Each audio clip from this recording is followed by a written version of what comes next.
സനാതന വചനം വേണ്ടും പോലെ നമുക്ക് ലഭ്യമാകേണ്ടതിന് ഒരു വേദഭാഗം നിങ്ങളുടെ ശ്രദ്ധയിലേക്ക് പ്രാരംഭത്തിലേക്ക് വയ്ക്കുന്നു.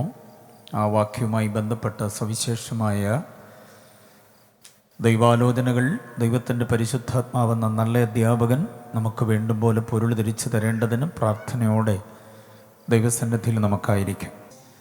അനുഗ്രഹീതമായ അർത്ഥസമ്പുഷ്ടമായ ആ വാക്യഭാഗത്തിലേക്ക് നമ്മുടെ ശ്രദ്ധയെ നമുക്ക് തിരിക്കാം.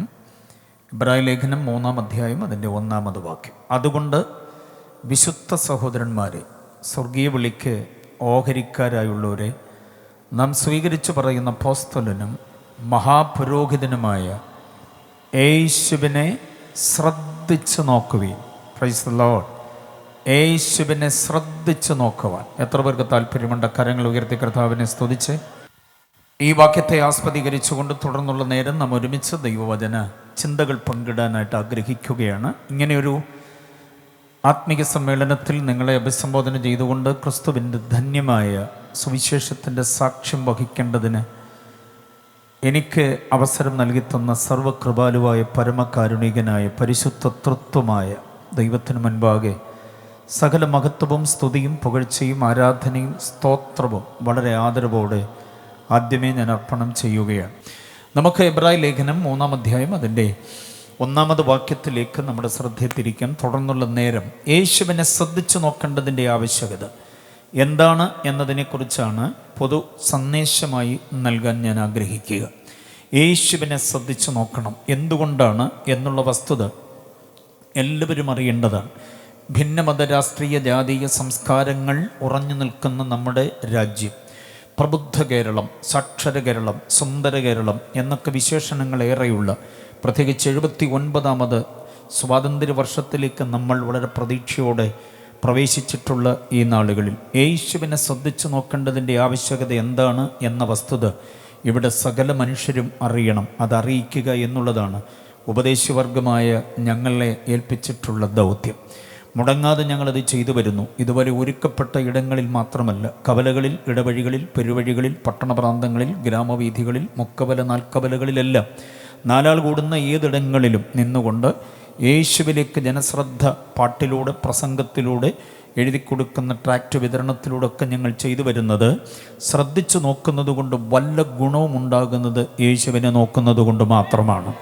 ആ വസ്തുത ഞങ്ങൾക്ക് പറയാതിരിക്കാൻ പറ്റില്ല. ഇവിടെ മതനിരപേക്ഷത, നാനാത്വത്തിലേകത്വം, സൗഹൃദം, അഖണ്ഡത എന്നൊക്കെയുള്ളത് കേൾക്കാൻ കൊള്ളാവുന്ന നല്ല മലയാള പ്രയോഗങ്ങളാണ്. അത് വായ്ത്താരിയായിട്ട് നമ്മുടെ നേതാക്കന്മാരൊക്കെ കൂടെ പറയാറുണ്ട്. പക്ഷേ ഇവിടെ ഇല്ലാത്തത് ആ പറഞ്ഞതൊക്കെയാണ്. ഇവിടെ നാനാത്വത്തിലേകത്വമില്ല, മതനിരപേക്ഷതയില്ല, അഖണ്ഡതയില്ല, ഐക്യതയില്ല. ഇവിടെ അവരവരുടെ വിശ്വാസത്തിനനുസരിച്ച് നിൽക്കുവാൻ കഴിയാതെ വരുന്നു. കേരളം പ്രബുദ്ധ കേരളമായതുകൊണ്ട് വലിയ കുഴപ്പമില്ലാതെ ഇങ്ങനെ പോവുകയാണ്. എന്നാലും അവിടെയും ഇവിടെയൊക്കെ മുറുമുറുപ്പ് നമുക്ക് കാണാൻ കഴിയുന്നുണ്ട്.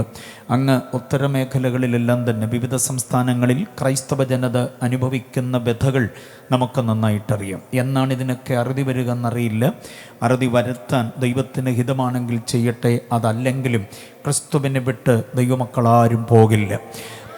പള്ളി പൊളിച്ചതുകൊണ്ടോ ദൈവദാസന്മാരെ കത്തിച്ചു കളഞ്ഞതുകൊണ്ടോ എന്തെങ്കിലുമൊക്കെ ഹീനമായ, നീചമായ, നികൃഷ്ടമായ, പ്രാകൃതമായ, പൈശാചികമായ പ്രവൃത്തികളുടെ ആവർത്തനം ഇനി ഉണ്ടായതുകൊണ്ടും ക്രൈസ്തവീകതയ്ക്ക് ഇവിടെ അന്യം വരില്ല. ക്രൈസ്തവീകത അന്യപ്പെട്ടു പോകില്ല. യേശുവിലേക്ക് വന്നവരാരും ഇവിടെ നിന്ന് മടങ്ങിപ്പോവുകയുമില്ല. കർത്താവിന് വേണ്ടി നിൽക്കുവാനുള്ള സമർപ്പണമാണ് അത് എന്ന് നമുക്ക് തിരിച്ചറിയാൻ കഴിയും. ഏകസത്യ ദൈവത്തെക്കുറിച്ചും ആ ദൈവം മനുഷ്യന് ദാനമായി നൽകുന്ന രക്ഷയുടെ സൗഭാഗ്യത്തെക്കുറിച്ചും മരണാനന്തരം നിത്യനരകമല്ല, നിത്യ സമാധാനം, നിത്യ സന്തോഷം, നിത്യദണ്ഡനത്തിനു പകരം നിത്യ അനുഗ്രഹമുണ്ട് എന്ന വസ്തുത കാര്യകാരണസഹിതം യുക്തിയോടെ, ശക്തിയോടെ, ബുദ്ധിയോടെ സാധാരണ ജനങ്ങൾക്ക് പറഞ്ഞു കൊടുക്കുമ്പോൾ അവരതുവരെ നിന്നിരുന്ന എല്ലാവിധമായിരിക്കുന്ന ആചാര, അനുഷ്ഠാന, യാഗയോഗ, കർമ്മകാണ്ഡങ്ങളുടെ വേലിക്കെട്ട് പൊട്ടിച്ച് ആ സത്യദൈവത്തിലേക്ക് ക്രിസ്തുവിലൂടെ വന്നു കയറുമ്പോൾ അതിനെ മതപരിവർത്തനം എന്ന് പറഞ്ഞ് വില കുറച്ച് കാണുകയും അതിനെതിരെ പ്രകോപിതരാകുകയും ചെയ്യുന്ന ഒരിടപാടുണ്ട്. അപ്പോൾ തന്നെ ക്രൈസ്തവീയതയിൽ നിൽക്കുന്ന ഒരാളിനെ ഇതല്ല ശരി, ഞങ്ങളുടെ കൂട്ടത്തിൽ വരാമെങ്കിൽ അത് തരാം ഇത് തരാം, ആനയെ വേണമെങ്കിലും ഞങ്ങൾ വളർത്താൻ തരാം, ആട്ടുംകുട്ടി വേണോ പശുക്കിടാവ് വേണോ എരുമക്കിടാവ് വേണോ മംഗളമടയ്ക്ക ടീൻറ്റുടി തെങ്ങും തൈ തരാം, വളം തരാം, കോഴിയെ തരാം, താറാവിനെ തരാം എന്നൊക്കെ പറഞ്ഞ് അങ്ങോട്ട് വിളിച്ചുകൊണ്ട് പോയാൽ അത് മതപരിവർത്തനമല്ല, അത് കർവാപ്പസയാകും, വീട്ടിലേക്കുള്ള മടക്കമാകും. ഈ ഇരട്ടത്താപ്പിൻ്റെ ജനാധിപത്യമാണ് ഇന്ന് ആഗോളതലത്തിൽ നമുക്ക് കാണാൻ കഴിയുക. പക്ഷേ ഒരു കാര്യം ഉറപ്പായി പറയാം, ആരെല്ലാം ഏതെല്ലാം നിലയിൽ പ്രവർത്തിച്ചാലും യേശുവിനെ വിട്ടൊരിടപാടില്ല എന്ന് താല്പര്യമുള്ളവരെ കരമുയർത്തി കർത്താവിനെ സ്തുതിച്ചാട്ടെ. യേശുവിനെ ഞങ്ങൾ ഫോക്കസ് ചെയ്യുന്നു, യേശുവിനെ മാത്രം ശ്രദ്ധിക്കുന്നു എന്നുള്ളത്. സമർപ്പണമുള്ള സാമർഥ്യമുള്ള ഒരു പറ്റം ആളുകൾ നാളുകളായി ചെയ്തു വരുന്ന മഹത്തായ ഉജ്ജ്വലമായ ഔന്നത്യങ്ങളേറെയുള്ള മഹത്തായ ഒരു ശുശ്രൂഷയാണ് ഫോക്കസ് ഓൺ ജീസസ് എന്നുള്ളത്. അത് ആ ഒരു ലക്ഷ്യത്തിൽ നടത്തുന്ന ഒരു ഏകദിന സുവിശേഷ പ്രഘോഷണ ശുശ്രൂഷയിൽ പങ്കാളിയാകുന്നതിൽ എനിക്കും എൻ്റെ മോനും, ഞങ്ങൾ കുടുംബമായിട്ടൊക്കെ വരണമെന്നാണ് ആഗ്രഹിച്ചത്. ചില സാങ്കേതിക കാരണങ്ങൾ കൊണ്ട് അത് പറ്റിയില്ല. എന്നാൽ ഞങ്ങൾക്ക് രണ്ടുപേർക്കും ഭാഗമാകാൻ കഴിഞ്ഞതിൽ, എൻ്റെ മകൻ ഒരു നല്ല പാസ്റ്ററാണ്, ഒരു പ്രസംഗകനാണ്, അതിലുപരി നല്ലൊരു ഗായകനാണ്. അദ്ദേഹം ഇന്ന് രാത്രി ഇവിടെയുണ്ട്. ഞങ്ങൾക്ക് ഒരുമിച്ചതിൽ പങ്കാളിയാകാൻ കഴിഞ്ഞതിൽ വളരെ സന്തോഷമുണ്ട്. ദൈവം അനുഗ്രഹിക്കട്ടെ. എന്തുകൊണ്ടാണ് യേശുവിനെ ശ്രദ്ധിച്ച് നോക്കണം, യേശുവിനെ മാത്രം ഫോക്കസ് ചെയ്യണം എന്ന് ഞങ്ങൾ ശക്തിയുക്തം മുൻപോട്ട് പറയുന്നത്? കൊല്ലും തല്ലും മുട്ടുകാല് തല്ലി ഒടിക്കും തല തല്ലിക്കീറുമെന്നൊക്കെ ആക്ഷേപങ്ങളും ഭീഷണികളും ഉണ്ടായാലും അവിടെയൊക്കെ നിന്ന് തൻ്റെ അടുത്തോടെ യേശുവിനെ പറയുമ്പോൾ മുമ്പോട്ട് വീണ് ചാകേണ്ട വന്നാലും പ്രൈസ് ദി ലോർഡ്, അത് പറയുവാൻ ഞങ്ങൾക്ക് ചില ന്യായമായ കാരണങ്ങളുണ്ട്. അതെന്താണെന്നറിയാമോ? വീട് വയ്ക്കുവാൻ ആരോ സായിപ്പന്മാർ കാശ് തന്നതുകൊണ്ടോ, കൊച്ചിനെ കെട്ടിച്ചു വിടാനായിട്ട് അവർ സഹായം ചെയ്തതുകൊണ്ടോ, ചവിട്ട് നിൽക്കുവാൻ അല്പം ഭൂമി തീറാധാരം എഴുതി തന്നതുകൊണ്ടൊന്നുമല്ല.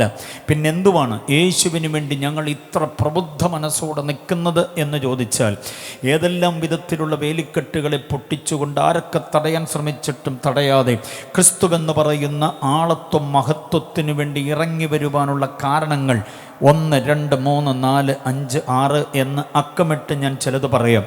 കുറിച്ചെടുക്കാൻ പാകത്തിന് അതിനെ ഏറ്റുകൊള്ളണം.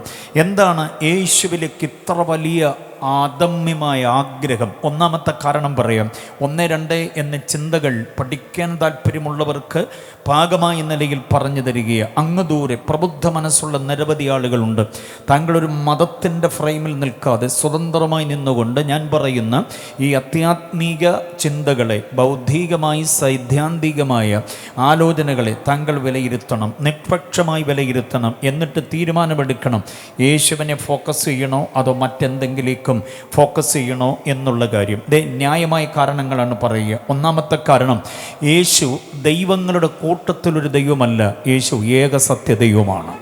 എത്ര പേര് സമ്മതിക്കുന്നുണ്ട് ആ കാര്യം? ഞങ്ങൾക്ക് പച്ചയായി പറയാനുള്ള സുവിശേഷം അതാണ്. ഒട്ടനവധി എണ്ണിയാലൊടുങ്ങാത്തതുപോലെ ദൈവങ്ങളുണ്ടാകാം, അവയോടൊന്നും ഞങ്ങൾക്ക് സമരമില്ല, ഞങ്ങൾക്ക് പ്രണയവുമില്ല, പ്രണാമവുമില്ല. ഞങ്ങൾക്കൊരു ഏകസത്യ ദൈവമുണ്ട്, അത് യേശു ക്രിസ്തുവാണ്. എത്ര പേര് ഇവിടെ കൂടി വന്നിട്ടുള്ളവർ അംഗീകരിക്കുന്നുണ്ട് ആ കാര്യം? ഹല്ലേലൂയ. ദൈവത്വത്തിൻ്റെ സമസ്ത ഗുണഗണങ്ങളും ഒരേപോലെ സമഞ്ജസമായി സമ്മേളിപ്പിക്കപ്പെട്ടിരിക്കുന്ന ഒരാളത്വ മഹത്വം. എന്താ ദൈവത്വത്തിൻ്റെ മഹത്വം എന്ന് പറയുന്നത്? എന്തെങ്കിലും ഇന്ദ്രജാല മഹേന്ദ്രജാല പരിപാടികൾ ചെയ്യുവാനുള്ള കഴിവല്ല ദൈവത്വത്തിൻ്റെ കഴിവെന്ന് പറയുന്നത്. ദൈവമായിരിക്കണമെങ്കിൽ എന്താണ് അതിൻ്റെ പ്രത്യേകത? 1, സർവശക്തനായിരിക്കണം. ശക്തനായ പോരാ, സർവശക്തനാകണം, സർവജ്ഞാനിയാകണം, സർവവ്യാപിയാകണം, നിത്യനാകണം, സ്വയസ്ഥിതനാകണം, മഹോന്നതനാകണം, മഹത്വ സിംഹാസനസ്ഥനാകണം. കണ്ടോ, ഈ പറയപ്പെട്ട ക്വാളിറ്റിയൊക്കെ ഉള്ള ആളത്വത്തെയാണ് നമുക്ക് ദൈവമെന്ന് പറയാവുന്നത്.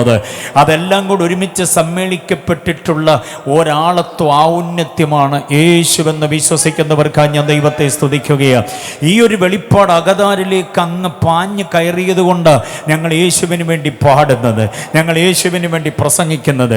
കെട്ടുതാലി പൊട്ടിച്ച മമ്മിമാരുണ്ട് ഞങ്ങളുടെ ഈ കൂട്ടത്തിൽ, മനസ്സിലായോ? കള്ളുകുടിയനായ ഭർത്താവിൻ്റെ ഇടി ഒത്തിരി വാങ്ങിച്ചു കൂട്ടിയവരുണ്ട്. എന്നിട്ട് തിരിച്ചു പോകാതെ ഇനി നീ സ്നാനപ്പെടുവോടി എന്നൊക്കെ കള്ളുകുടിച്ച അച്ചായൻ ചോദിച്ചപ്പോൾ ഇനി പെടത്തില്ല ചേട്ടാ എന്ന് പറഞ്ഞപ്പം ഇടി നിർത്തിയ പുള്ളികളുണ്ട്. അറിയാമോ? സ്നാനം ഒന്നേ ഉള്ളെന്നുള്ളത് ആ പാപത്തിന് തിരിച്ചറിയാൻ പറ്റാതെ പോയതുകൊണ്ട് അമ്മാമ്മയുടെ ഇടി കുറഞ്ഞു എന്ന് പറഞ്ഞാൽ മതി. അപ്പോൾ അങ്ങനെ ഇടി കൊണ്ട് തൊഴി കൊണ്ട് വീട്ടിൽ നിന്ന് പടി ഇറക്കിയ ഒട്ടനവധി പേരുണ്ട്. അവരൊക്കെ യേശു യേശുവിന് വേണ്ടി നിൽക്കുന്നതിൻ്റെ കാഴ്ചപ്പാട് സായിപ്പിൻ്റെ സ്വാധീനതയല്ല, പകരം ഏക സത്യദൈവത്തെ അനുഭവിച്ചതുകൊണ്ടും അറിഞ്ഞതുകൊണ്ടുമാണ്. ഏക സത്യദൈവം.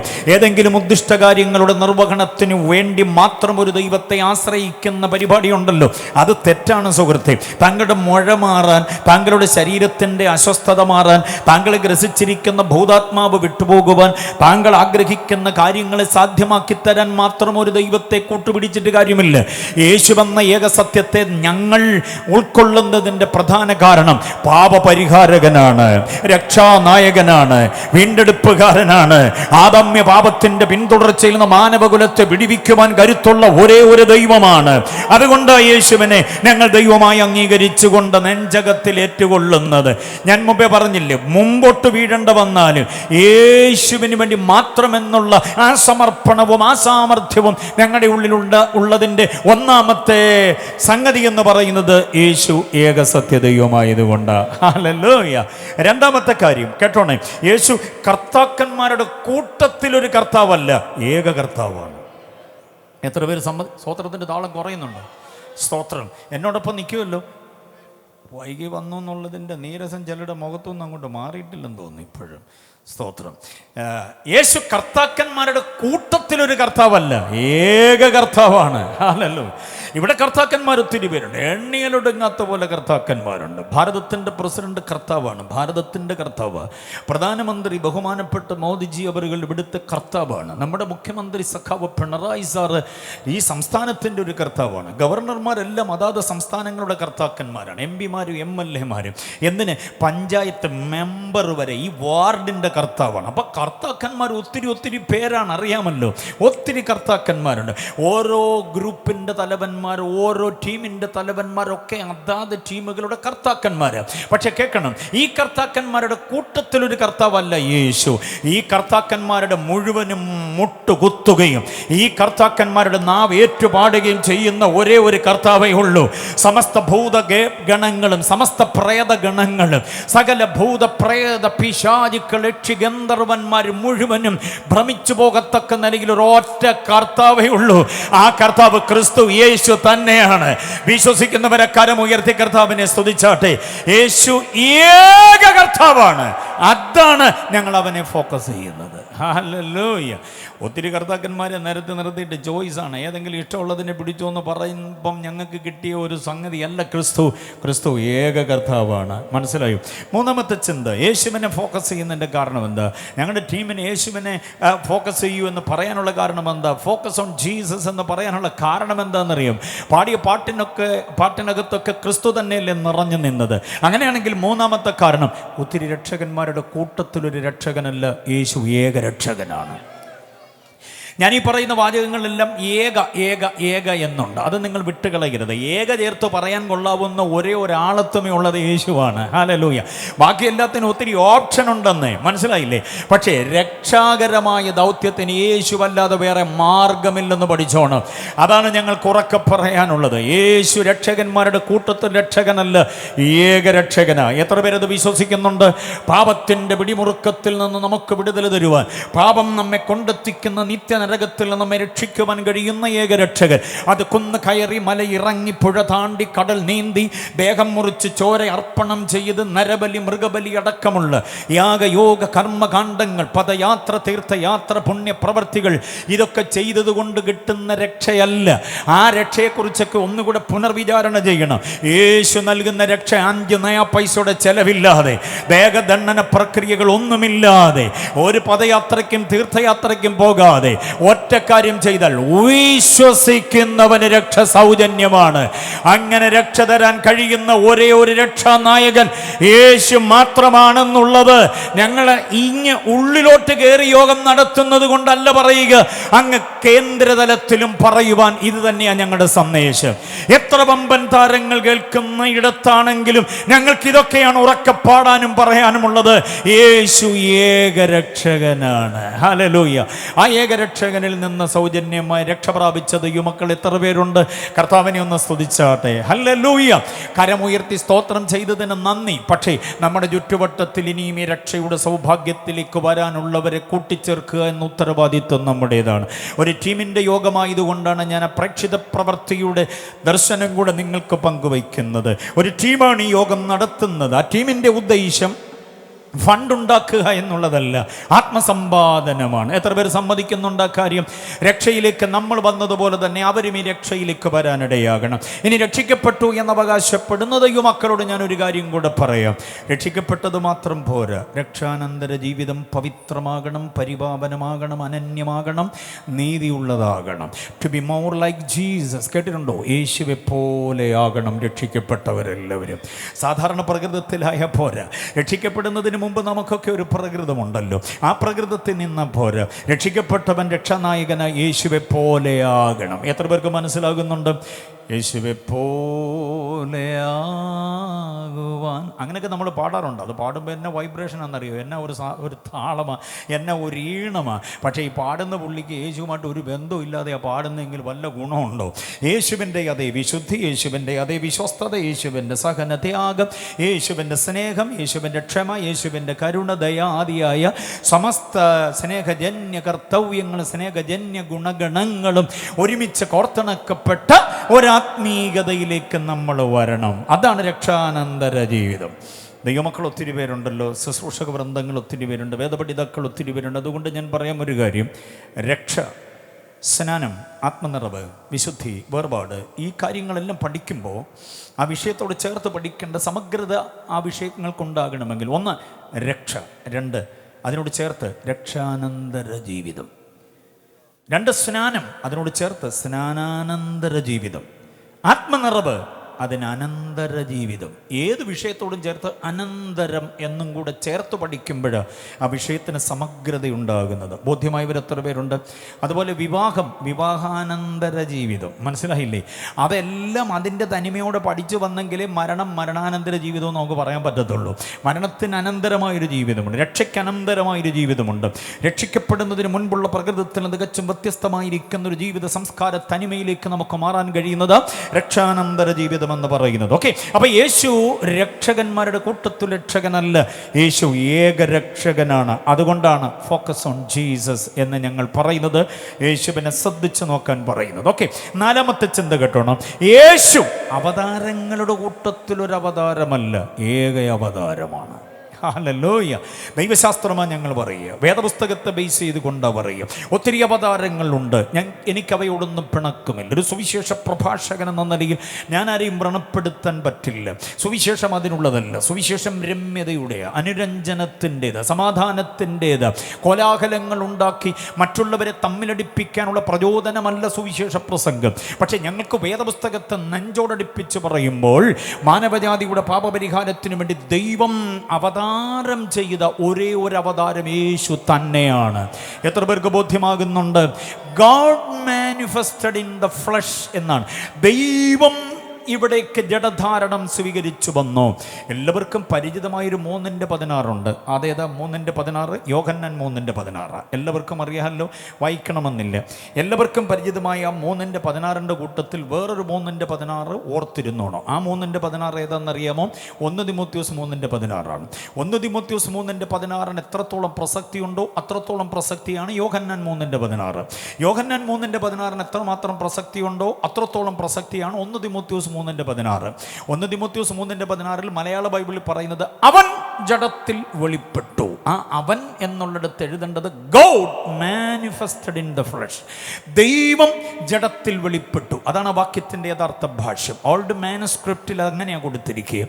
പൗലോസ് എഴുതുന്ന തിമോത്തിയോസിൻ്റെ 1-ാം ലേഖനം ശുദ്ധമായ ഗ്രീക്ക് ഭാഷയിൽ അതിനകത്ത് ഗോഡ് മാനിഫെസ്റ്റഡ് എന്ന പ്രയോഗമാണ് കൊടുത്തിട്ടുള്ളത്. അപ്പം ദൈവമാണ് ജഡത്തിൽ വെളിപ്പെട്ടത്. ഒരു ചോദ്യം, എന്തിനാ ദൈവത്തിന് ജഡം വേണ്ടി വന്നത്?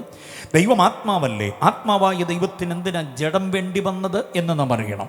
ആത്മാവായ ദൈവത്തിന് ജഡത്തിലേക്ക് വരെ അല്പം കൂടെ ഇറങ്ങിപ്പറഞ്ഞാൽ, ഈ ഭൂമി അതിലുള്ളതെല്ലാം, ആകാശം അതിലുള്ളതെല്ലാം, സമുദ്രം അതിലുള്ളതെല്ലാം വാക്കുകൾ കൊണ്ടുളവാക്കിയതല്ലേ? ഉണ്ടാകട്ടെ എന്ന് കൽപ്പിച്ചപ്പോൾ ഉളവായതാണ്. ഇവിടുത്തെ കുന്നുകൾ, പുഴകൾ, പർവ്വതങ്ങൾ, താഴ്വരകൾ, ഗർത്തങ്ങൾ, സമതലങ്ങൾ, മരുഭൂമികൾ എല്ലാം കടലുകളും അതിനകത്തുള്ള ജീവജന്തുക്കളും ഭൂമിയിലെ സകല കാട്ടുമൃഗങ്ങളും നാട്ടുമൃഗങ്ങളും പറവകളും പ്രാണികളും എല്ലാം സസ്യങ്ങൾ, അതിൻ്റെ എല്ലാ ആവാസ വ്യവസ്ഥതയൊക്കെ ഉണ്ടാകട്ടെ എന്ന വാക്കിനാൽ ഉളവായതാ. അങ്ങനെ ഉളവാക്കാൻ കരുത്തുള്ള ദൈവത്തിന് പാപം മാറട്ടെ എന്ന് പറഞ്ഞാൽ മാറത്തില്ലായിരുന്നു. പാപത്തിന് അങ്ങനെ പരിഹാരം വരുത്താമായിരുന്നു തൻ്റെ വാക്കിനാൽ. പക്ഷെ ദൈവം ആത്മാവായി നിന്നുകൊണ്ട് അങ്ങനെ പറയാതെ ദൈവം ജഡത്തിലേക്ക്, രക്തത്തിലേക്ക് വന്നു. എബ്രായ ലേഖനം 2:14-15 വാക്യം ശ്രദ്ധിക്കണം. എബ്രായ 2:14-15 മക്കൾ ജഡരക്തങ്ങളോട് കൂടിയവരാകൊണ്ട് അവനും അവരെ പോലെ ജഡരക്തത്തോടു കൂടിയവനായി. എൻ്റെ ചോദ്യം, വാട്ട് ഇസ് ദ പർപ്പസ്? എന്തിനാ ദൈവം ഇങ്ങനെ ജഡരക്തത്തോടു കൂടിയവനായി വന്നത്? രണ്ടുദ്ദേശമാണ്. ഒന്ന്, ജഡത്തിൻ്റെ ഉദ്ദേശം. 1 പത്രോസ് 3:18 വാക്യം. 1 പത്രോസ് 3. ഞാൻ ഈ വാക്യങ്ങളെല്ലാം കൂടെ വായിപ്പിക്കാൻ നേരമെടുക്കും, അതുകൊണ്ട് ഞാൻ തന്നെ അങ്ങ് പറഞ്ഞു വിടുന്നത് നിങ്ങളെ വാക്യങ്ങളെ കുറിച്ച് കൊള്ളണം. 1 പത്രോസ് 3:18 പറയുന്നു, പാപത്തിൻ്റെ ശിക്ഷ തൻ്റെ ജഡത്തിലേറ്റു. ഉണ്ടോ? അപ്പോൾ പാപത്തിൻ്റെ ശിക്ഷ ഏൽക്കണമെങ്കിൽ എന്തോ വേണമായിരുന്നു? ജഡം വേണമായിരുന്നു. അതിനാ ജഡത്തിൽ വന്നത്. മാത്രമല്ല, രക്തം ചൊരിയാതെ വിമോചനമില്ല, അതുകൊണ്ടാണ് രക്തമുള്ളവനായി വന്നത്. അപ്പം ജഡരക്തങ്ങളുടെ ആവശ്യകത ഒന്ന്, പാപത്തിൻ്റെ വിമോചനത്തിന് രക്താർപ്പണം നടത്തണം, അതിന് രക്തം. മാത്രമല്ല, പാപത്തിൻ്റെ ശിക്ഷ കാരിരുമ്പാണി കൊണ്ട് തറയ്ക്കപ്പെടുക, കോലുകൊണ്ട് തല്ലി തകർക്കപ്പെടുക, ചാട്ടവാറുകൊണ്ട് ഉഴവുചാല് പോലെ കീറപ്പെടുക, ഇങ്ങനെയൊക്കെയുള്ള, അത് തന്നെയല്ല, മുഷ്ടി ചുരുട്ടി ആഞ്ഞു കുത്തണം, അവനെ മുഖത്ത് കുത്തണം, കാർക്കിച്ച് തുപ്പണം. കണ്ടോ? അതിനൊക്കെ ഒരു ജഡം വേണമായിരുന്നു. അപ്പം ശിക്ഷാ നടപടി ഏറ്റുകൊള്ളുവാൻ ജഡവും, അതിന് പരിഹാരമായി ഒഴുകുവാൻ തിരുനിണം, ശുദ്ധമായ, നിർമ്മലമായ, നിഷ്കളങ്കമായ, വിലയേറിയതായ പുണ്യാഹ രക്തം വേണമായിരുന്നു. അതാ ജഡരക്തത്തോടു കൂടി വന്നത്. മനസ്സിലായവർ എത്ര പേരുണ്ട്? അപ്പോൾ ദൈവം ആത്മാവാണ്. ആ ആത്മാവായ ദൈവം ജഡരക്തത്തോടു കൂടി വന്നതിൻ്റെ കാരണം 1 പത്രോസ് 3:18, 1 പത്രോസ് 1:18-19. കണ്ടോ? നിർദോഷവും നിഷ്കളങ്കവുമായി കുഞ്ഞാടിൻ്റെ വിലയേറിയ രക്തം, അതാണ് പാപമോചനത്തിന് വേണ്ടി നമുക്ക് നൽകിത്തുന്നത്. അതിനുവേണ്ടിയാ കർത്താവ് ഇങ്ങോട്ട് വന്നത്. ഇനി ശ്രദ്ധിച്ചേ, ജഡരക്തത്തോട് കൂടിയവനായി വന്ന ആ വരവിനെയാണ് അവതാരം. സാധാരണ പെന്തക്കോസുകാർക്ക് അവതാരം എന്നൊക്കെയുള്ള പദം ഏതാണ്ട് ഇച്ചിച്ച് പോലെയാണ്. അവതാരം എന്നുള്ള പദത്തിന് അത്ര വലിയ വെറുപ്പ് കൽപ്പിക്കേണ്ട കാര്യമില്ല.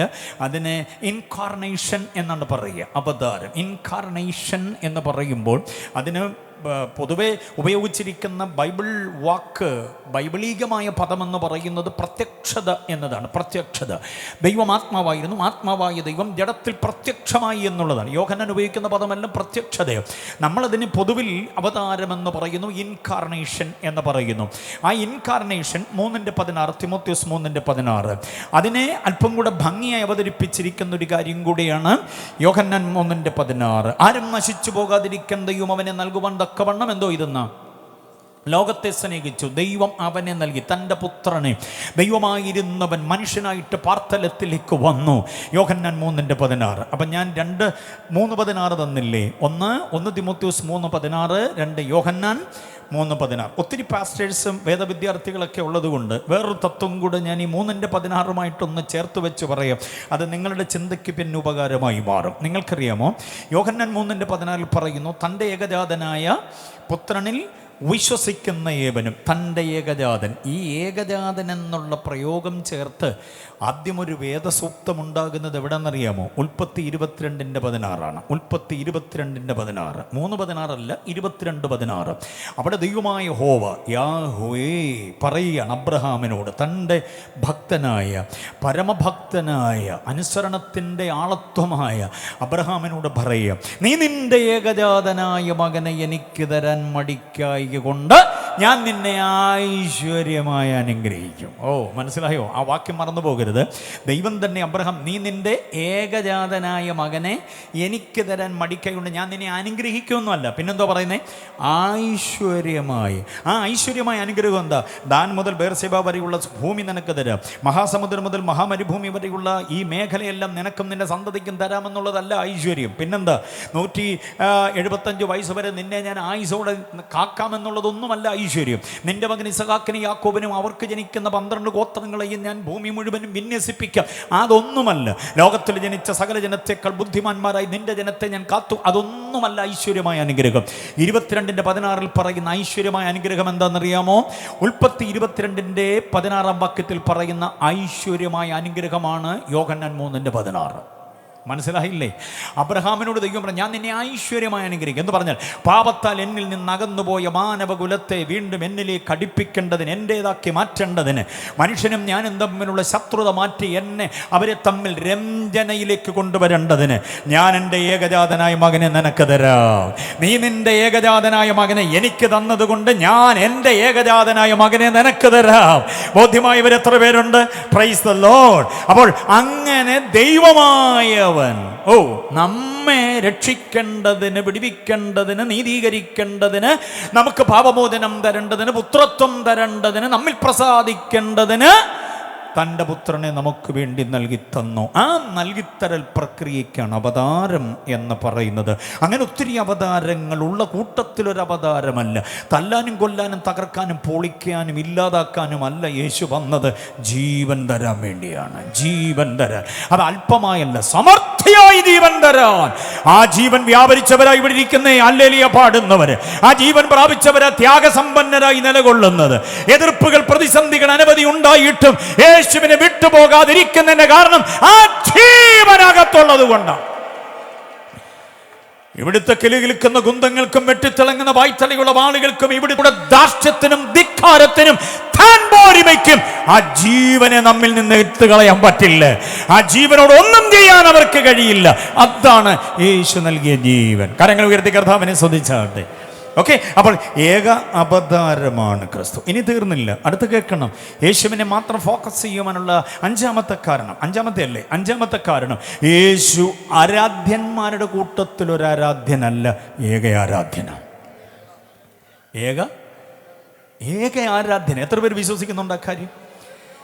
ആരാധിക്കേണ്ടത് ആരെയാ, എന്തിനെയാ, എപ്പോഴാ, എവിടാന്ന് അറിയാൻ വയ്യാതെ വല്ലാതെ ഉലയുന്ന ആളുകൾ ഒത്തിരി പേരുണ്ട്. വേദപുസ്തകത്തിൻ്റെ പ്രകാശം അകത്ത് കിട്ടിയവർക്ക് മാത്രം അറിയാം ഒരു വ്യക്തമായ കാഴ്ചപ്പാട്.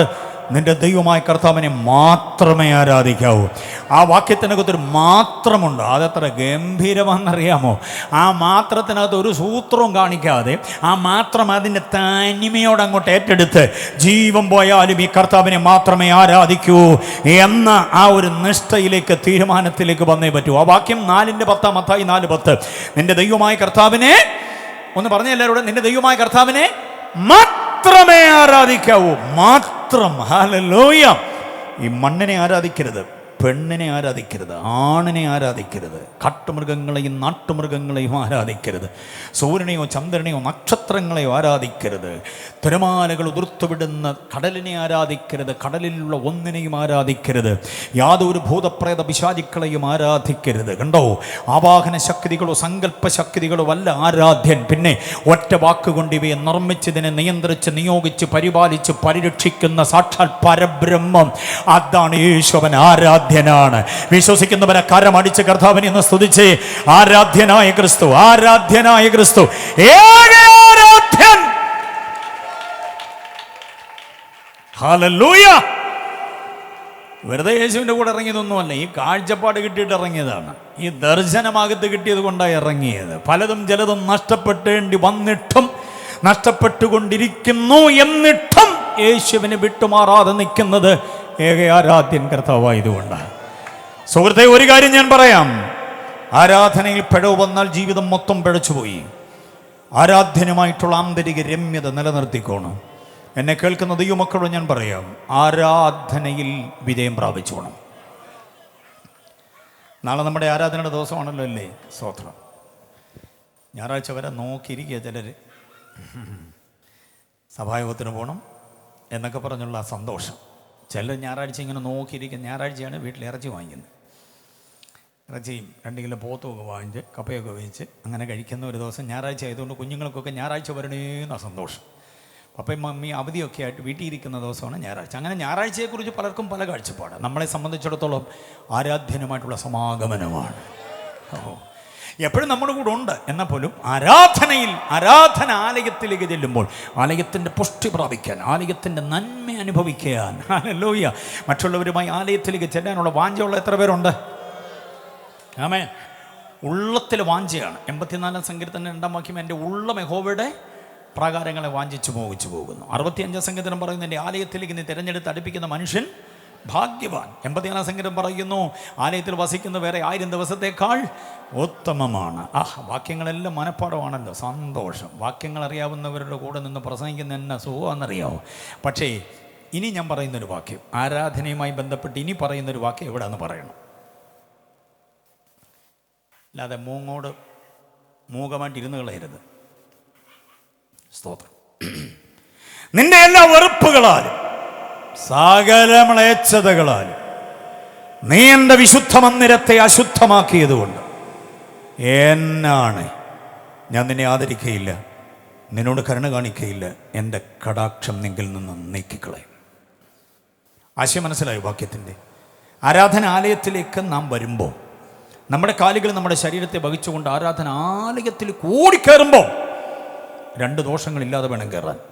1, വെറുപ്പില്ലാതിരിക്കണം. 2, മ്ലേച്ഛതയില്ലാതിരിക്കണം. ഈ 2 ദോഷങ്ങളോടുകൂടിയാണ് നീ ആലയത്തിലേക്ക് വരുന്നതെങ്കിൽ നീ നിമിത്തം ആലയം അശുദ്ധമായി. അങ്ങനെ ആലയത്തെ അശുദ്ധമാക്കുന്നവരോട് കർത്താവിനുള്ള 2-3 കാര്യം പറയുന്നത് കേൾക്കണം. ഞാൻ നിന്നോട് കരുണ കാണിക്കയില്ല. 1. 2, ഞാൻ നിന്നെ ആദരിക്കയില്ല. 3, എൻ്റെ കടാക്ഷം നിങ്കിൽ നിന്ന് നീക്കിക്കളയും. ആലയത്തെ അശുദ്ധമാക്കുന്നവർക്ക് പണി കിട്ടും. 3 പണി. 1, കരുണ കാണിക്കയില്ല. കടാക്ഷം, ഞാൻ നിന്നോട് ഒരു വിധത്തിലുള്ള കരുണയും കാണിക്കയില്ല. ഇങ്ങനൊരു വാക്യം കണ്ടിട്ടുണ്ടോ? കണ്ടോ? എനിക്ക് തോന്നി ബാക്കി വാക്യത്തിനല്ല എൻ്റെ കൂടെ ജില്ലെന്ന് നിന്നവരൊക്കെ ഇപ്പം മിണ്ടാതിരിക്കുന്നു. എനിക്കറിയാം വാക്യം അറിയാതെ ഇത്രയും കാലം ആലയത്തിൽ കയറിയെന്നുള്ളത്. യോഗ്യതയില്ലാത്തവൻ ആലയത്തിൽ കയറിയാൽ, യോഗ്യതയില്ലാത്തവൾ ആലയത്തിൽ കയറിയാൽ അവൾ നിമിത്തം, അവൻ നിമിത്തം ആലയം എന്ത് ചെയ്തു പോയി? അശുദ്ധമായി. യഹോവയുടെ ആലയത്തെ അശുദ്ധമാക്കുന്നവനെ ദൈവം പറയുന്നു, എൻ്റെ കടാക്ഷം എന്നാണ്. ദൈവത്തെക്കാൾ വലിയ ആളില്ലാത്തതുകൊണ്ട് ദൈവത്തെക്കുറിച്ച് തന്നെ ആണയിട്ട് പറയുക, എന്നാണ് ഞാൻ നിന്നെ ആദരിക്കയില്ല, നിന്നോട് കരുണ കാണിക്കയില്ല, എൻ്റെ കടാക്ഷം നിങ്കിൽ നിന്ന് നീക്കിക്കളയും എന്ന് പറഞ്ഞാൽ, ആരാധനാലയത്തിലേക്ക് വരുന്നതിന് മുമ്പ്, ഒരുങ്ങുന്നതിന് മുമ്പ് വീട്ടിൽ നിന്ന് എനിക്ക് ആരോടെങ്കിലും പിണക്കമുണ്ടോ, എന്നോട് ആരെങ്കിലും പിണങ്ങിയിരിപ്പുണ്ടോ? അങ്ങനെ ആണെങ്കിൽ അത് നിരപ്പായിട്ട് എവിടെ വരാവൂ? യഹോവയുടെ ആലയത്തിൽ. ഇത് പിണക്കം കൊണ്ട് തന്നെ ആലയത്തിൽ വരികയും പിണക്കത്തോടുകൂടെ തന്നെ മടങ്ങിപ്പോവുകയും തമ്മിൽ കണ്ടുമുട്ടിയപ്പോൾ ഒരു സ്വോത്രം പറഞ്ഞു ചിരിക്കാൻ പറ്റാത്ത എത്രയോ പേരുണ്ട്. കണ്ടങ്ങ് അടുത്ത് മുട്ടിപ്പോയി ചിരിച്ചില്ലേ എന്നെ വിചാരിക്കുമെന്നുകൊണ്ട് ഏതാണ്ട് കാണിക്കുക. അത് ചിരിക്കുകയാണോ ഓക്കറി കുത്തുകയാണോ എന്നൊരു പിടിയില്ല. കൈ കൊടുക്കാതിരിക്കാൻ പറ്റുമോ? അടുത്ത് വന്നങ്ങ് മുട്ടിപ്പോയി, അപ്പം പിന്നെ കൈ കൊടുക്കും. ചിലർ കൈ തരുന്ന കണ്ടാൽ 1.5 വിരലേ ഉള്ളൂ. വികലാംഗനാണോ തോന്നിപ്പോവും. 1.5 വിരൽ ഒന്ന് തൊട്ട് തേച്ചിട്ടൊക്കെ അങ്ങ് പോവുക. കാരണം വെറുപ്പ്, വിദ്വേഷം, വിഭാഗീയത, വിമർശനം, വിരോധം, ഇതിങ്ങനെ അങ്ങ് ഉറഞ്ഞ് മുറ്റി നിൽക്കുക. മനസ്സിലായില്ലേ? അതുകൊണ്ടാണ്. അപ്പൊ വെറുപ്പുള്ളവൻ എവിടെ വരരുത്? രാവിലെ വീട്ടിൽ വഴക്കുണ്ടാക്കുന്ന അച്ഛനും അമ്മയുണ്ട്. സഭായത്തിൻ്റെ അന്ന് ഇനി പള്ളി പോകാൻ നേരമായില്ല, ഞാൻ പറയായിരുന്നു ഞാൻ പോയിട്ട് വരട്ടെന്ന്. എന്ന് പറഞ്ഞാൽ എൻ്റെ അർത്ഥം എന്താ? എപ്പിസോഡ് ഇവിടെ തീരുന്നില്ല, ഉച്ചയ്ക്ക് ശേഷം തുടരുന്നതായിരിക്കും. ഇവർ 2 പേരും കൂടെ ആരാധനയ്ക്ക് വന്നാൽ ആരാധനാലയം എന്ത് ചെയ്തു പോയി? ഈ ആരാധനാലയത്തിനകത്ത് 8 കാലിയുണ്ട്, ചിലപ്പോൾ പാറ്റായുണ്ട്, പഴുതാര ഉണ്ടായിരിക്കാം. കാർപ്പറ്റൊക്കെ എടുത്ത് നോക്കിയാൽ അതിൻ്റെ അടിയിൽ എത്രയോ ജീവജാലങ്ങളുണ്ട്, ചലിക്കുന്ന പ്രാണികൾ പലതും ഉണ്ട്, ചൂണ്ടലി കാണും. അതൊന്നും ദൈവത്തിന് വിഷയമല്ല. കാരണം മീവലും കുരിയിലും ഒക്കെ യഹോവയുടെ ആലയത്തിലുണ്ടായിരുന്നല്ലോ. അതൊന്നും ദൈവത്തിന് വിഷയമല്ല. അത് അതിനകത്ത് കാക്ഷിക്കുന്നുണ്ട്, അങ്ങോട്ടും ഇങ്ങോട്ടും പറക്കുന്നുണ്ട്, പ്രാവ് കൂട് കെട്ടുന്നുണ്ട്. ആ കൂട് കെട്ടിയാൽ അതിനകത്ത് മുട്ട വിരിയും, ആ മുട്ടത്തോട് അതിനകത്ത് കിടക്കുന്നുണ്ട്, കുഞ്ഞു വിരിഞ്ഞ് ചിലത് ചത്തുപോകാം, ഉറുമ്പരിക്കാം. ഇതൊന്നും ദൈവത്തിന് വിഷയമല്ല. പക്ഷേ വെറുപ്പും വിദ്വേഷവും വിഭാഗീയതയുള്ള ഒരാൾ ആലയത്തിൽ കയറിയാൽ ആലയം അശുദ്ധമാവും. 1, വെറുപ്പ്. 2, മ്ലേച്ഛത. എന്താ മ്ലേച്ഛതയുടെ അർത്ഥം അറിയാമോ? 2 അർത്ഥമാണ് മ്ലേച്ഛതയ്ക്ക്. നാളെ ഞായറാഴ്ച ആയതുകൊണ്ടാണ് ഇത് പറയുന്നത്. മ്ലേച്ഛതയ്ക്ക് 2 അർത്ഥമാണ്. 1, അന്യദൈവാരാധന. ഈ പറഞ്ഞ ഏകത സത്യദൈവമല്ലാതെ, ഏകരക്ഷകനല്ലാതെ, ഏക കർത്താവല്ലാതെ, ഏക അവതാരമല്ലാതെ, ഏക ആരാധ്യൻ അല്ലാതെ ഉദ്ദിഷ്ടകാര്യങ്ങളുടെ ലബ്ധിക്ക് വേണ്ടി ഇവരെയൊക്കെ പോയി കണ്ട് പ്രണയിച്ച് അവിടെയും കൊടുത്ത് ബാക്കി ഇവിടെയും കൊണ്ട് കൊടുക്കുന്ന ഇടപാടുണ്ടെങ്കിൽ അതിനെ മ്ലേച്ഛത എന്നാ വിളിക്കുക. മനസ്സിലാകുന്നുണ്ട്? ചിലർക്ക് അങ്ങനെ. ഇവിടെ പള്ളിപ്പര ഇടാൻ ഇച്ചിരി സ്വത്രാഴ്ച വേണം. അത് കഴിഞ്ഞ് ഇങ്ങോട്ട് വന്ന വഴിക്കുക അപ്പുറത്ത് അവിടെ അമ്മയും കുഞ്ഞിനെയും കണ്ടു. അമ്മ കുഞ്ഞിനെ വല്ല ബിസ്ക്കറ്റ് വല്ലതും വാങ്ങിച്ചു കൊടുക്കട്ടെന്ന് പറഞ്ഞ് 10 രൂപ അവിടെ കൊടുത്തു. അവിടെ നിന്ന് ഇങ്ങോട്ട് വന്നപ്പോൾ പുണ്യവാളൻ ഇരിക്കുക കുന്തം കൊണ്ട്, തന്നില്ല തട്ടിക്കളയെന്നുള്ള പരുവത്തിൽ അവിടെയും കൊടുത്തു. ഇങ്ങനെ കണ്ടെടുത്തെല്ലാം ഇട്ടിട്ട് ബാക്കി ഇവിടെയും കൊണ്ടിടുക.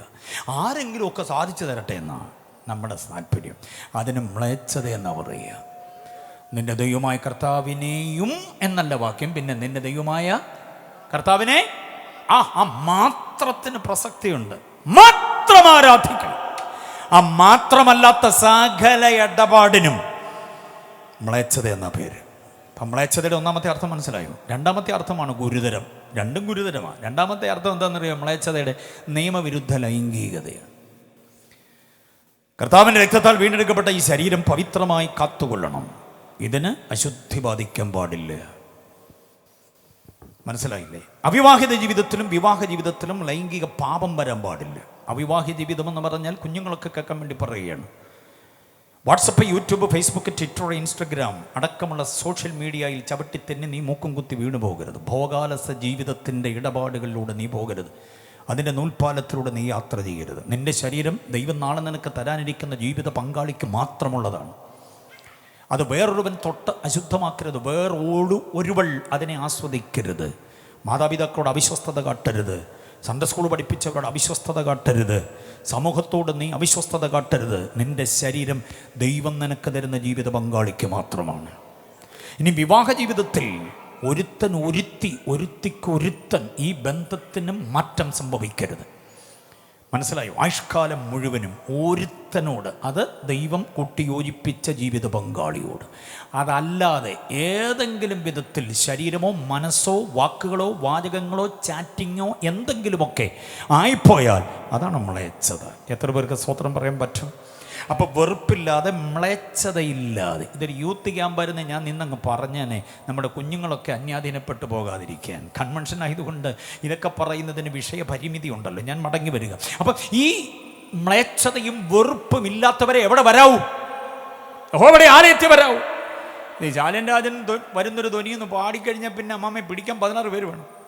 അച്ഛനെ പിടിക്കാൻ വോളണ്ടിയേഴ്സ് പുറകെ നിന്നെങ്കിലും പറ്റും, ഇല്ലേ ആരാധിച്ച് വെളി പൊക്കളയും. പക്ഷേ ഈ ആരാധന കഴിഞ്ഞ് തിരിച്ചങ്ങോട്ട് പോകുമ്പം ഉണ്ടാകുന്ന ചാറ്റിങ് ആരോടാണ്, വാട്സപ്പ് ആരോടാണ്, ഫേസ്ബുക്ക് എന്താ, ഏത് മീഡിയ എവിടോട്ടാണ് ഈ തിരയുന്ന തോണ്ടിയിരിക്കുക. അവസരത്തിൻ്റെ ആനുകൂല്യം ഓത്ത് കിട്ടിയാൽ പാപത്തിലെ കാടപടലെ മൂക്കുകുത്തി പോകുന്ന നിരവധി ആളുകൾ. ദോഷം സംഭവിക്കരുത്. അങ്ങനെയുള്ളവരെ എവിടെ പ്രവേശിക്കരുതെന്ന?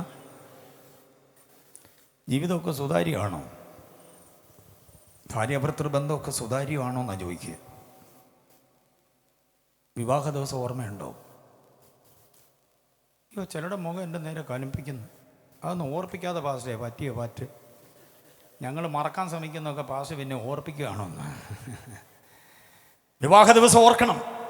ഓർമ്മയുണ്ടോയെന്ന് ഞാൻ ചോദിച്ചതിൻ്റെ കാരണം, പരിശുദ്ധ തൃത്വത്തിന് മുൻപാകെ അഭിഷക്ത ദൈവദാസന്മാരുടെ മുൻപാകെ ജനിപ്പിച്ച് വളർത്തി വലുതാക്കിയ മാതാപിതാക്കളുടെ മുൻപാകെ നിന്നുകൊണ്ട് സുഖത്തിലും ദുഃഖത്തിലും സമ്പത്തിലും ദാരിദ്ര്യത്തിലും ആരോഗ്യത്തിലും അനാരോഗ്യത്തിലും പടപടാന്ന് പറഞ്ഞത് ഓർമ്മയുണ്ടോ? എന്നിട്ട് ഇടയ്ക്കേറി പറഞ്ഞു അങ്ങേ മാത്രം സ്നേഹിച്ച്. അപ്പോൾ അങ്ങോട്ട് പറഞ്ഞു നിന്നെ മാത്രം സ്നേഹിച്ച് എന്നുവരെ. അമ്മാവിയമ്മ പോരെടുക്കുന്നത് വരെ എന്നല്ല, നാത്തൂൻ ഒലക്കം കൊണ്ടുവരുന്നിടം വരെ എന്നല്ല, പിന്നെ മരണം നമ്മെ ഓർവിരിക്കും നാൾ വരെ. അത്ര ഗംഭീരമെന്ന് നോക്കിക്കേ. അങ്ങനെ പറഞ്ഞത് അങ്ങോട്ടും ഇങ്ങോട്ടും അല്ല, നമ്മൾ രണ്ടുപേരും ഇവിടെ പറഞ്ഞത് പരിശുദ്ധ തൃത്വത്തോടാണ്. ആ ഉഭയസമ്മതത്തിന് ലംഘനമില്ലാതെ ജീവിക്കുന്നുണ്ടോന്നും കൂടെ അന്വേഷിച്ചിട്ട് വേണം നാളെ ആരാധനാലയത്തിൽ വരാൻ. ഭർത്താവ് കുളിച്ചുകൊണ്ട് നിന്ന നേരം നോക്കി ഭാര്യ മൊബൈൽ ഫോൺ എടുത്തുകൊണ്ട് ഒറ്റ ഓട്ടം ഫെയ്ത്തോമിലോട്ട് പാസ് കൊണ്ട് കൊടുത്തു. പാസ് ഇതൊന്ന് തുറന്നു തരണമെന്ന്. പാസ് പറഞ്ഞു ആര്? ഞങ്ങളുടെ അച്ഛൻ്റെ. ഞാനെന്തിനാ തുറക്കുന്നത്? അത് എനിക്കറിയണം. ഇന്നലെ രാത്രി 1 മണി മുതൽ അങ്ങേര് ഇതിനകത്തായിരുന്നു. നാളെ ആരാധനയ്ക്ക് പ്രൈസ് ആൻഡ് വർഷിപ്പ് ചെയ്യുന്ന പുള്ളിയാ, അറിയാമോ? സാധാരണക്കാരനല്ല, ചുമ്മാ കമ്മിറ്റിക്കാരനൊന്നുമല്ല. ആരാധന മൊത്തം പുള്ളി അണ്ടങ്ങളെടുത്തിരിക്കുക നാളുകളായി.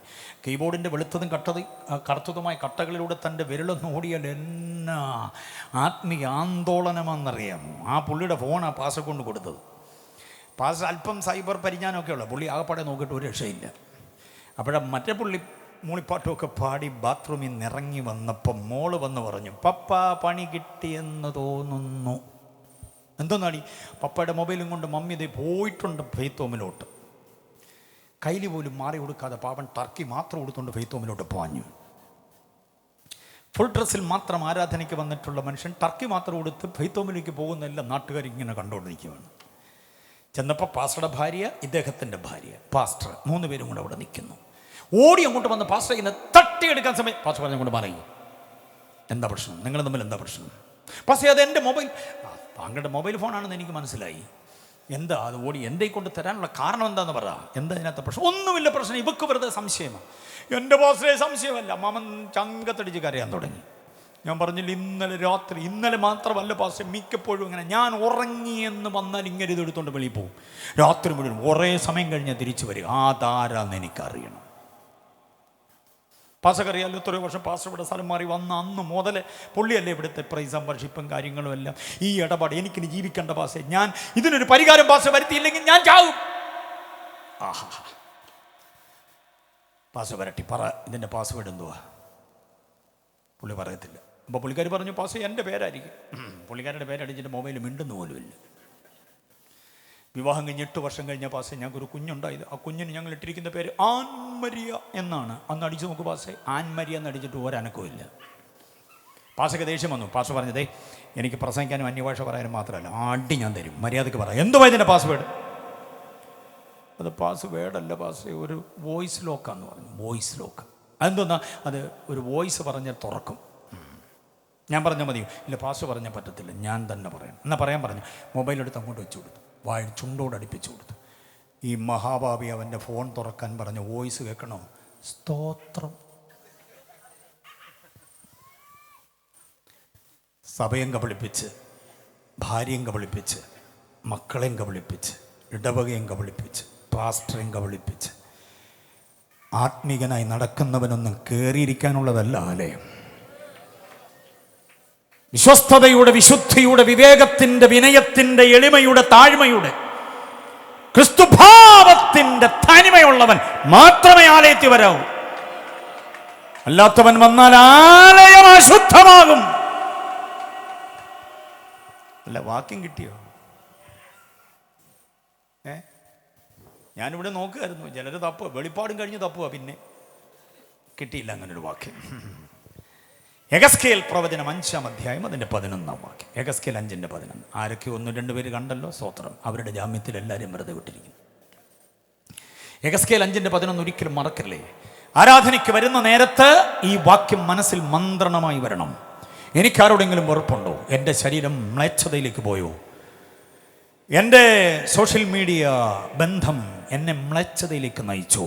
എൻ്റെ ഫോൺ വിളികൾ, എൻ്റെ സ്വകാര്യ നിമിഷങ്ങൾ, അടച്ച മുറിയിൽ, തുറന്ന മുറിയിൽ, ഇടവഴിയിൽ, പെരുവഴിയിൽ, സ്കൂൾ ക്യാമ്പസിൽ, കോളേജ് ക്യാമ്പസിൽ, എൻ്റെ ഓഫീസിൽ, എൻ്റെ പണിയിടത്ത്, എൻ്റെ കിടക്കിടത്തിൽ, കിടക്കാടത്തിൽ, എൻ്റെ ഒളിപ്പിടത്തിൽ എപ്പോഴെങ്കിലും എൻ്റെ ശരീരം അശുദ്ധമായോ എന്ന് അന്വേഷിക്കണം. ഇല്ലെന്നുറപ്പുണ്ടെങ്കിലേ ആലയത്തിൽ വരാവൂ. ബോധ്യമായവർ കർത്താവിനെ സ്തുതിച്ചേ. അപ്പം നമ്മുടെ പോയിന്റ് മറക്കരുത്, ഏക ആരാധ്യനാണ് നമ്മുടെ കർത്താവ്. ആ ആരാധ്യനെ ആരാധിക്കേണ്ടതിന് വേണ്ടി ഒരുക്കപ്പെട്ട നാളെയുടെ ഒരു ദിവസം വിശുദ്ധിയോടെ ആലയത്തിൽ പ്രവേശിപ്പാൻ നമുക്ക് കഴിയട്ടെ. കാര്യങ്ങൾ ഉയർത്തി ഒന്നുകൂടെ കർത്താവിനെ മഹത്വപ്പെടുത്തിക്കേ. ഓക്കെ, 6ാമത്തെ കാര്യം, ഏക മധ്യസ്ഥനാണ് യേശു. യേശുവിനെ ഫോക്കസ് ചെയ്യണം, യേശുവിനെ മാത്രം, യേശുവിനെയും അല്ല. ഫോക്കസ് ഓൺ ജീസസ് ഓൺലി എന്ന യേശുവിനെ മാത്രം ശ്രദ്ധിച്ചു നോക്കണം. നോക്കിയാൽ പോരാ, ശ്രദ്ധിച്ചു നോക്കണം. കാരണം എന്താണെന്നറിയാമോ? ഏക മധ്യസ്ഥനാണ്. ഒത്തിരി മധ്യസ്ഥന്മാരുടെ കൂട്ടത്തിലൊരു മധ്യസ്ഥനല്ല യേശു. നന്നായി പഠിക്കണം. യേശുവാണ് ഏക മധ്യസ്ഥൻ. എത്ര പേര് സമ്മതിക്കുന്നുണ്ട്? ദൈവത്തിനും മനുഷ്യർക്കും ഇടയിൽ മധ്യസ്ഥൻ ഒരുവൻ മാത്രമേ ഉള്ളൂ. കാരണം തന്നെത്താൻ നമുക്ക് വേണ്ടി കൊടുത്ത ഒരാളേ ഉള്ളൂ. വേറെ ആരും നമുക്ക് വേണ്ടി കൊടുത്തതല്ല, തന്നെത്താൻ നമുക്ക് വേണ്ടി പരമയാഗമായി തീർന്നത് യേശു മാത്രമാണ്. ഈ യേശു മാത്രമാണ് ഏക മധ്യസ്ഥൻ എന്ന് പറയാനുള്ള കാരണം എന്തെന്നറിയാമോ? മധ്യസ്ഥന്മാർ ഒത്തിരിയില്ല. മനുഷ്യന് വേണ്ടി ദൈവത്തോടാണ് മധ്യസ്ഥ ചെയ്യേണ്ടത്. ആർക്ക് വേണ്ടിയാ? മനുഷ്യന് വേണ്ടി ദൈവത്തോട്. അങ്ങനെയാണെങ്കിൽ മനുഷ്യൻ്റെ സകല താപങ്ങളും, മനുഷ്യൻ്റെ സകല വ്യഥകളും, വിങ്ങലുകളും, നൊമ്പരങ്ങളും എല്ലാം അനുഭവിച്ച് അറിഞ്ഞ ഒരു മനുഷ്യനാകണം മധ്യസ്ഥ. മനസ്സിലായില്ലേ? ഇനി ആരോടെ മധ്യസ്ഥ ചെയ്യേണ്ടത്? ദൈവത്തോടാണ്, അത്യുന്നതനായ ദൈവത്തോട്. മനുഷ്യന് വേണ്ടി ദൈവത്തോട് മധ്യസ്ഥ ചെയ്യേണ്ട ഈ മധ്യസ്ഥൻ്റെ ഏറ്റവും കുറഞ്ഞ യോഗ്യത, അവൻ മനുഷ്യനും ദൈവവുമായിരിക്കണം. ഇത് രണ്ടവസ്ഥകളും കൂടെ സമുന്നയിക്കപ്പെട്ട ഒരേ ഒരാളത്തെ ഔന്നത്യമേ ഉള്ളൂ, അത് യേശു മാത്രമാണ്. അതുകൊണ്ട് യേശു മധ്യസ്ഥന്മാരുടെ കൂട്ടത്തിലുള്ള മധ്യസ്ഥനല്ല, യേശു ഏക മധ്യസ്ഥനാണ്. അംഗീകരിക്കുന്നവർ കർത്താവിനെ സ്തുതിച്ചാട്ടെ. ക്രൈസ്തവ വേദപണ്ഡിതന്മാരെന്ന് അവകാശപ്പെടുന്നവരും 100,000 മധ്യസ്ഥന്മാരെ ഇവിടെ നിരത്തി നിർത്തുന്നുണ്ട്. വേദപുസ്തകം അതിന് ഒരു കുഞ്ഞു വാക്യം കൊണ്ട് പോലും തെളിവ് കൊടുക്കുന്നില്ല. ഓർത്തുകൊള്ളണം, ഏക മധ്യസ്ഥൻ യേശു മാത്രമാണ്. യേശു വേഗ മധ്യസ്ഥനാണെന്ന് പറയാൻ മറ്റൊരു കാരണം കൂടെ ഉണ്ട്. അതെന്താണെന്നറിയാമോ? മരിച്ചുപോയവർക്കും ജീവിച്ചിരിക്കുന്നവർക്കും വേണ്ടി മധ്യസ്ഥത ചെയ്യണം. മനസ്സിലായോ? മരിച്ചുപോയവർക്കും അങ്ങനെ മധ്യസ്ഥ ചെയ്യണമെങ്കിൽ ആ മധ്യസ്ഥൻ്റെ ക്വാളിറ്റി അവൻ മരിച്ചവനും ജീവിച്ചവനുമാകണം. അങ്ങനെ എത്ര മധ്യസ്ഥന്മാരുണ്ടെന്ന് പറ. ഇവിടെ ക്രൈസ്തവ ലോകം നമ്മുടെ മുമ്പിൽ നിരത്തി നിർത്തുന്ന മധ്യസ്ഥന്മാരുടെയൊക്കെ കുഴിമാടം ഇന്നും തുറന്നിട്ടില്ല, അടഞ്ഞു തന്നെ കിടക്കുകയാണ്. മനസ്സിലായോ? എന്നാൽ ഒരൊറ്റ കല്ലറ മാത്രം തുറന്നു കിടക്കുന്നു. അതുകൊണ്ടാണ് നമ്മൾ പാടുന്ന ഹല്ലേലൂയ, ജയം ഹല്ലേലൂയ, യേശു കർത്താവ് ജീവിക്കുന്നു. ഒറ്റ കല്ലറയെ തുറന്നിട്ടുള്ളൂ, അവൻ ഉയർത്തെഴുന്നേറ്റു, അവൻ ഇവിടെ ഇല്ല. കണ്ടോ? മരണമേ നിന്റെ ജയം എവിടെ എന്ന് ചോദിച്ചുകൊണ്ട് ഉയർത്തെഴുന്നേറ്റ് ഒരുവൻ യേശു മാത്രമാണ്. അതുകൊണ്ട് മരിച്ചവർക്കും ജീവിച്ചിരിക്കുന്നവർക്കും വേണ്ടി മധ്യസ്ഥ ചെയ്യുവാൻ യേശുവിനെ കൊണ്ട് മാത്രമേ കഴിയുള്ളൂ. ബോധ്യമായവർ കർത്താവിനെ സ്തുതിച്ചാട്ടെ. അപ്പൊ യേശു ഏക മധ്യസ്ഥന, അതുകൊണ്ട് യേശുവിനെ ശ്രദ്ധിച്ച് നോക്കേണ്ടത്. തീർന്നില്ല, അടുത്തത് കേൾക്കണേ. യേശു ഏക പരിശുദ്ധനാണ്. സ്വത്രം വന്നില്ലല്ലോ. യേശു ആരാന്നാ പറഞ്ഞേ? ഏക പരിശുദ്ധൻ. ഒത്തിരി പരിശുദ്ധന്മാരുടെ കൂട്ടത്തിലൊരു പരിശുദ്ധനല്ല, യേശു ഏക പരിശുദ്ധനാണ്. യേശുവിൻ്റെ വിശുദ്ധിക്ക് തുല്യം നിൽക്കാൻ വേറെ ആരുമില്ല. യേശുവിൻ്റെ വിശുദ്ധിയുടെ മഹിമ എത്ര ശ്രേഷ്ഠമാണെന്നറിയാമോ? യേശുവിൻ്റെ വിശുദ്ധിയുടെ വല്ലഭത്വം പിന്നീട് എൻ്റെ ഒരു പോയിൻ്റാണ്, മനുഷ്യത്വത്തിൻ്റെ തിളക്കം. അവിടെ ഞാൻ വിവരിച്ചു കൊള്ളാം. യേശുവിൻ്റെ വിശുദ്ധിയുടെ ശ്രേഷ്ഠത ഗംഭീരമാണ്. ചിലർക്കും ധാർമ്മിക അധപ്പതനങ്ങളുള്ളപ്പോൾ, സാൻമാർഗികമായിരിക്കുന്ന അരാജകത്വങ്ങളുള്ളപ്പോൾ, അനാത്മിക നിലപാടുകളുള്ളപ്പോൾ, 33.5 വർഷം ഈ പാർത്തലത്തിൽ ജീവിച്ചിട്ട് ആർക്കും ഒരു തിന്മയും പറയാനാവാത്ത വിധം വിശുദ്ധ ജീവിതത്തിൻ്റെ തനിമ നിലനിർത്തിയ ഒരുവനേ ഉള്ളൂ, അതെൻ്റെ കർത്താവ് തന്നെയാണ്. ഓ ഹല്ലേലൂയ! വിശുദ്ധിയിൽ അതിശ്രേഷ്ഠനാണ് കർത്താവ്. വിശുദ്ധനാകയാൽ നമ്മെ വിളിച്ചവൻ വിശുദ്ധനാകയാൽ നമ്മളും ആരായേ പറ്റൂ? വിശുദ്ധരായേ പറ്റുകയുള്ളൂ. 1 പത്രോസ് 1:15 അങ്ങനെ പറയാം, വിശുദ്ധരായേ പറ്റുകയുള്ളൂ. നമ്മെ വിളിച്ച ദൈവം വിശുദ്ധന, അത് നമ്മുടെ കർത്താവാണ്. ഹല്ലേലൂയ! അപ്പോൾ യേശുവിൻ്റെ അനുഗ്രഹീതമായ മറ്റൊരു ശ്രേഷ്ഠതയാണ് പറഞ്ഞത്, ഏകപരിശുദ്ധനാണ് എന്നുള്ളത്. ആ ഏകപരിശുദ്ധനെ റോൾ മോഡലാക്കിക്കൊണ്ട് നമ്മുടെ ക്രിസ്തീയ ജീവിതത്തെ വിശുദ്ധിയുടെ തട്ടകം വിട്ടുപോകാതെ കാത്തുകൊള്ളാൻ നമുക്ക് കഴിയണം. അടുത്ത ചിന്ത കേൾക്കണോ? യേശു മാത്രമാണ് നോക്കേണ്ടവൻ, അംഗീകരിക്കേണ്ടവൻ എന്നുള്ളതിൻ്റെ അടുത്ത ഒരു തെളിവെന്ന് പറയുന്നത് യേശു ഏക നായകനാണ്. എത്ര പേര് സമ്മതിക്കുന്നുണ്ട്? ഏക നായകനാണ്. ഒത്തിരി നായകന്മാരുണ്ടാകാം, പക്ഷെ വിശ്വാസത്തിൻ്റെ നായകൻ, രക്ഷാനായകൻ, ജീവനായകൻ, കണ്ടോ? ഈ 3 മേഖലകളിലെ നായകത്വ പദവി എൻ്റെ കർത്താവിന് മാത്രമുള്ളതാണ്. അതുകൊണ്ട് യേശു ഏക നായകനാണ്, രക്ഷയുടെ നായകൻ, ജീവന്റെ നായകൻ. ജീവനായകനായ യേശു എന്നൊക്കെ വിശ്വസിക്കുന്നുണ്ടോ? ഇന്ന് രാത്രി വിശ്വസിച്ചേ പറ്റൂ. ജീവന് അപായം സംഭവിക്കും, മരണഭയം അകത്ത് കയറിയിട്ട് ജീവിതത്തിൻ്റെ ഷെയ്പ്പ് മാറിപ്പോകുന്ന ആളുകളുണ്ട്. ഇന്ന് രാത്രി വിശ്വസിക്കുക, എൻ്റെ ജീവന്റെ നായകൻ എൻ്റെ കർത്താവാണ്. ഹല്ലേലൂയ! Praise the Lord. വഴിയമ്മണ്ണം അതിനെ വിശദീകരിക്കുന്നുണ്ട്. അടുത്ത ഒരു ചിന്ത കൂടെ പറയാം. എൻ്റെ യേശുവിനെ മാത്രം ഫോക്കസ് ചെയ്യണം. എന്തുകൊണ്ട്? ഫോക്കസ് ഓൺ ജീസസ് എന്ന് ഞങ്ങൾ ഉറക്കെ പറയുന്നതിൻ്റെ അടിസ്ഥാന വസ്തുത അടുത്തത് കേട്ടോ, യേശു ഏക ന്യായാധിപനാണ്. ഒത്തിരി ന്യായാധിപന്മാരുടെ കൂട്ടത്തൊരു ന്യായാധിപനല്ല, യേശുവാണ് ഏക ന്യായാധിപൻ. എത്ര പേര് വിശ്വസിക്കുന്നുണ്ട്? എന്ന് ചെയ്തതും വെട്ടിമാറ്റിയതും അടിച്ചു മാറ്റിയതും ഒന്നും എല്ലാവരും ഒന്നും അറിഞ്ഞിട്ടില്ല. മനസ്സിലായോ? അവരെ ഒന്നും പിടിക്കാൻ ആർക്കും പറ്റത്തില്ല. ഇവിടുത്തെ കോൺസ്റ്റിറ്റ്യൂഷൻ അനുസരിച്ചുള്ള സത്യധർമ്മ ന്യായ നീതി നേരുകളെ നിവർത്തിക്കാൻ ഇവിടെ പറ്റില്ല. പലരും വമ്പൻ താരങ്ങളായതുകൊണ്ട് അവർ ചെയ്ത് തെറ്റാണെന്ന് എല്ലാവർക്കും അറിയാം. പക്ഷെ ആ തെറ്റിനെ പൂശി അവർ പിന്നെയും വെള്ള പൂശി ഇവിടെ മിടുമിടുക്കന്മാരായിട്ട് നിലകൊള്ളും. പക്ഷെ എല്ലാവരെയും കൂട്ടിലാക്കാൻ കഴിയുന്ന ഒരു ന്യായാധിപൻ വെളിപ്പെടാൻ പോവുകയാണ്. അതെന്റെ കർത്താവാണ്. ഒരു ദിവസത്തെ ന്യായവിധിക്ക് വേണ്ടി ഒരു ന്യായാധിപനെയും നിയമിച്ചിട്ടുണ്ട് ദൈവമായവൻ. അത് യേശുവാണ് ഏക ന്യായാധിപൻ. വിശ്വാസ സമൂഹം ശ്രദ്ധിച്ചോണേ. ഇപ്പോൾ ക്രിസ്തുവേശുള്ളവർക്ക് ഒരു ശിക്ഷാവധി ഇല്ലെന്നൊക്കെയുള്ള വാക്യം മനപ്പാഠം പണ്ട് മുതലേ പഠിച്ചിങ്ങനെ ആശ്വാസത്തോടെ നടക്കുക. പക്ഷേ ആ റോമർ 8:1 മാത്രം പഠിച്ചാൽ പോരാ, 2 കൊരിന്ത്യർ 5:10 കൂടെ പഠിക്കണം. നാം എല്ലാവരും ക്രിസ്തുവിന്റെ ന്യായാസനത്തിന് മുൻപാകെ നിൽക്കണം. നടക്കേണ്ടവരാണ്. ഒളിഞ്ഞു ചെയ്തതും തെളിഞ്ഞു ചെയ്തതും മറയത്ത് ചെയ്തതും മറവില്ലാതെ ചെയ്തതും ഇരുട്ടത്ത് ചെയ്തതും അങ്ങ് വെളിച്ചത്ത് ചെയ്തതും കർത്താവിൻ്റെ വേലയിൽ ഏൽപ്പിക്കപ്പെട്ട ദൗത്യവും ആക്കി വെച്ച ഇടത്ത് വിശ്വസ്തതയും അവിശ്വസ്തതയും എല്ലാം കർത്താവിനറിയാം. ഇതിനെല്ലാം തക്കയോഗ്യമായ ഒരു ന്യായവിധിയുണ്ട്, പ്രതിഫലത്തിൻ്റെ വിഭജനമുണ്ട്. ബോധ്യമായവർ കർത്താവിനെ സ്തുതിച്ചാട്ടെ. ഹല്ലേലൂയ.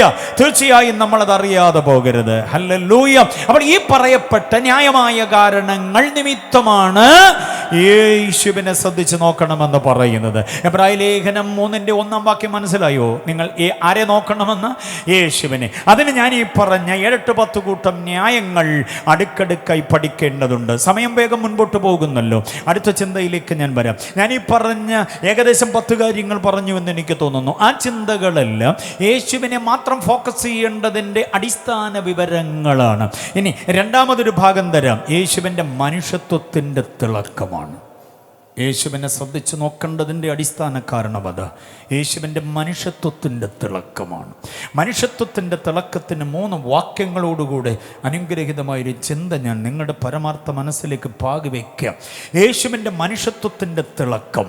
മനുഷ്യത്വത്തിൽ യേശു തിളക്കമുള്ള ആളത്വമായിരുന്നു. പ്രതാപം എന്ന് പറഞ്ഞാൽ എനിക്കങ്ങോട്ട് പോരാതെ വരുന്നു.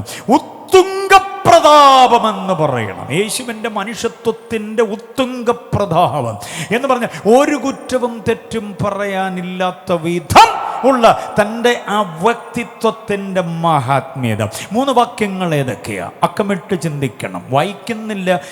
വായിപ്പിക്കുന്നില്ലവയൊന്നും. അതുകൊണ്ട് നിങ്ങൾ വാക്യത്തെ കണക്കാക്കാതെ പോകരുത്. വാക്യത്തെ മനസ്സിൽ കരുതണം, കുറിച്ചു കൊണ്ടുപോകണം. കുറിക്കാൻ വല്ലതും ഉണ്ടോ? ചിലരൊക്കെ കുറിക്കുന്നുള്ളൂ.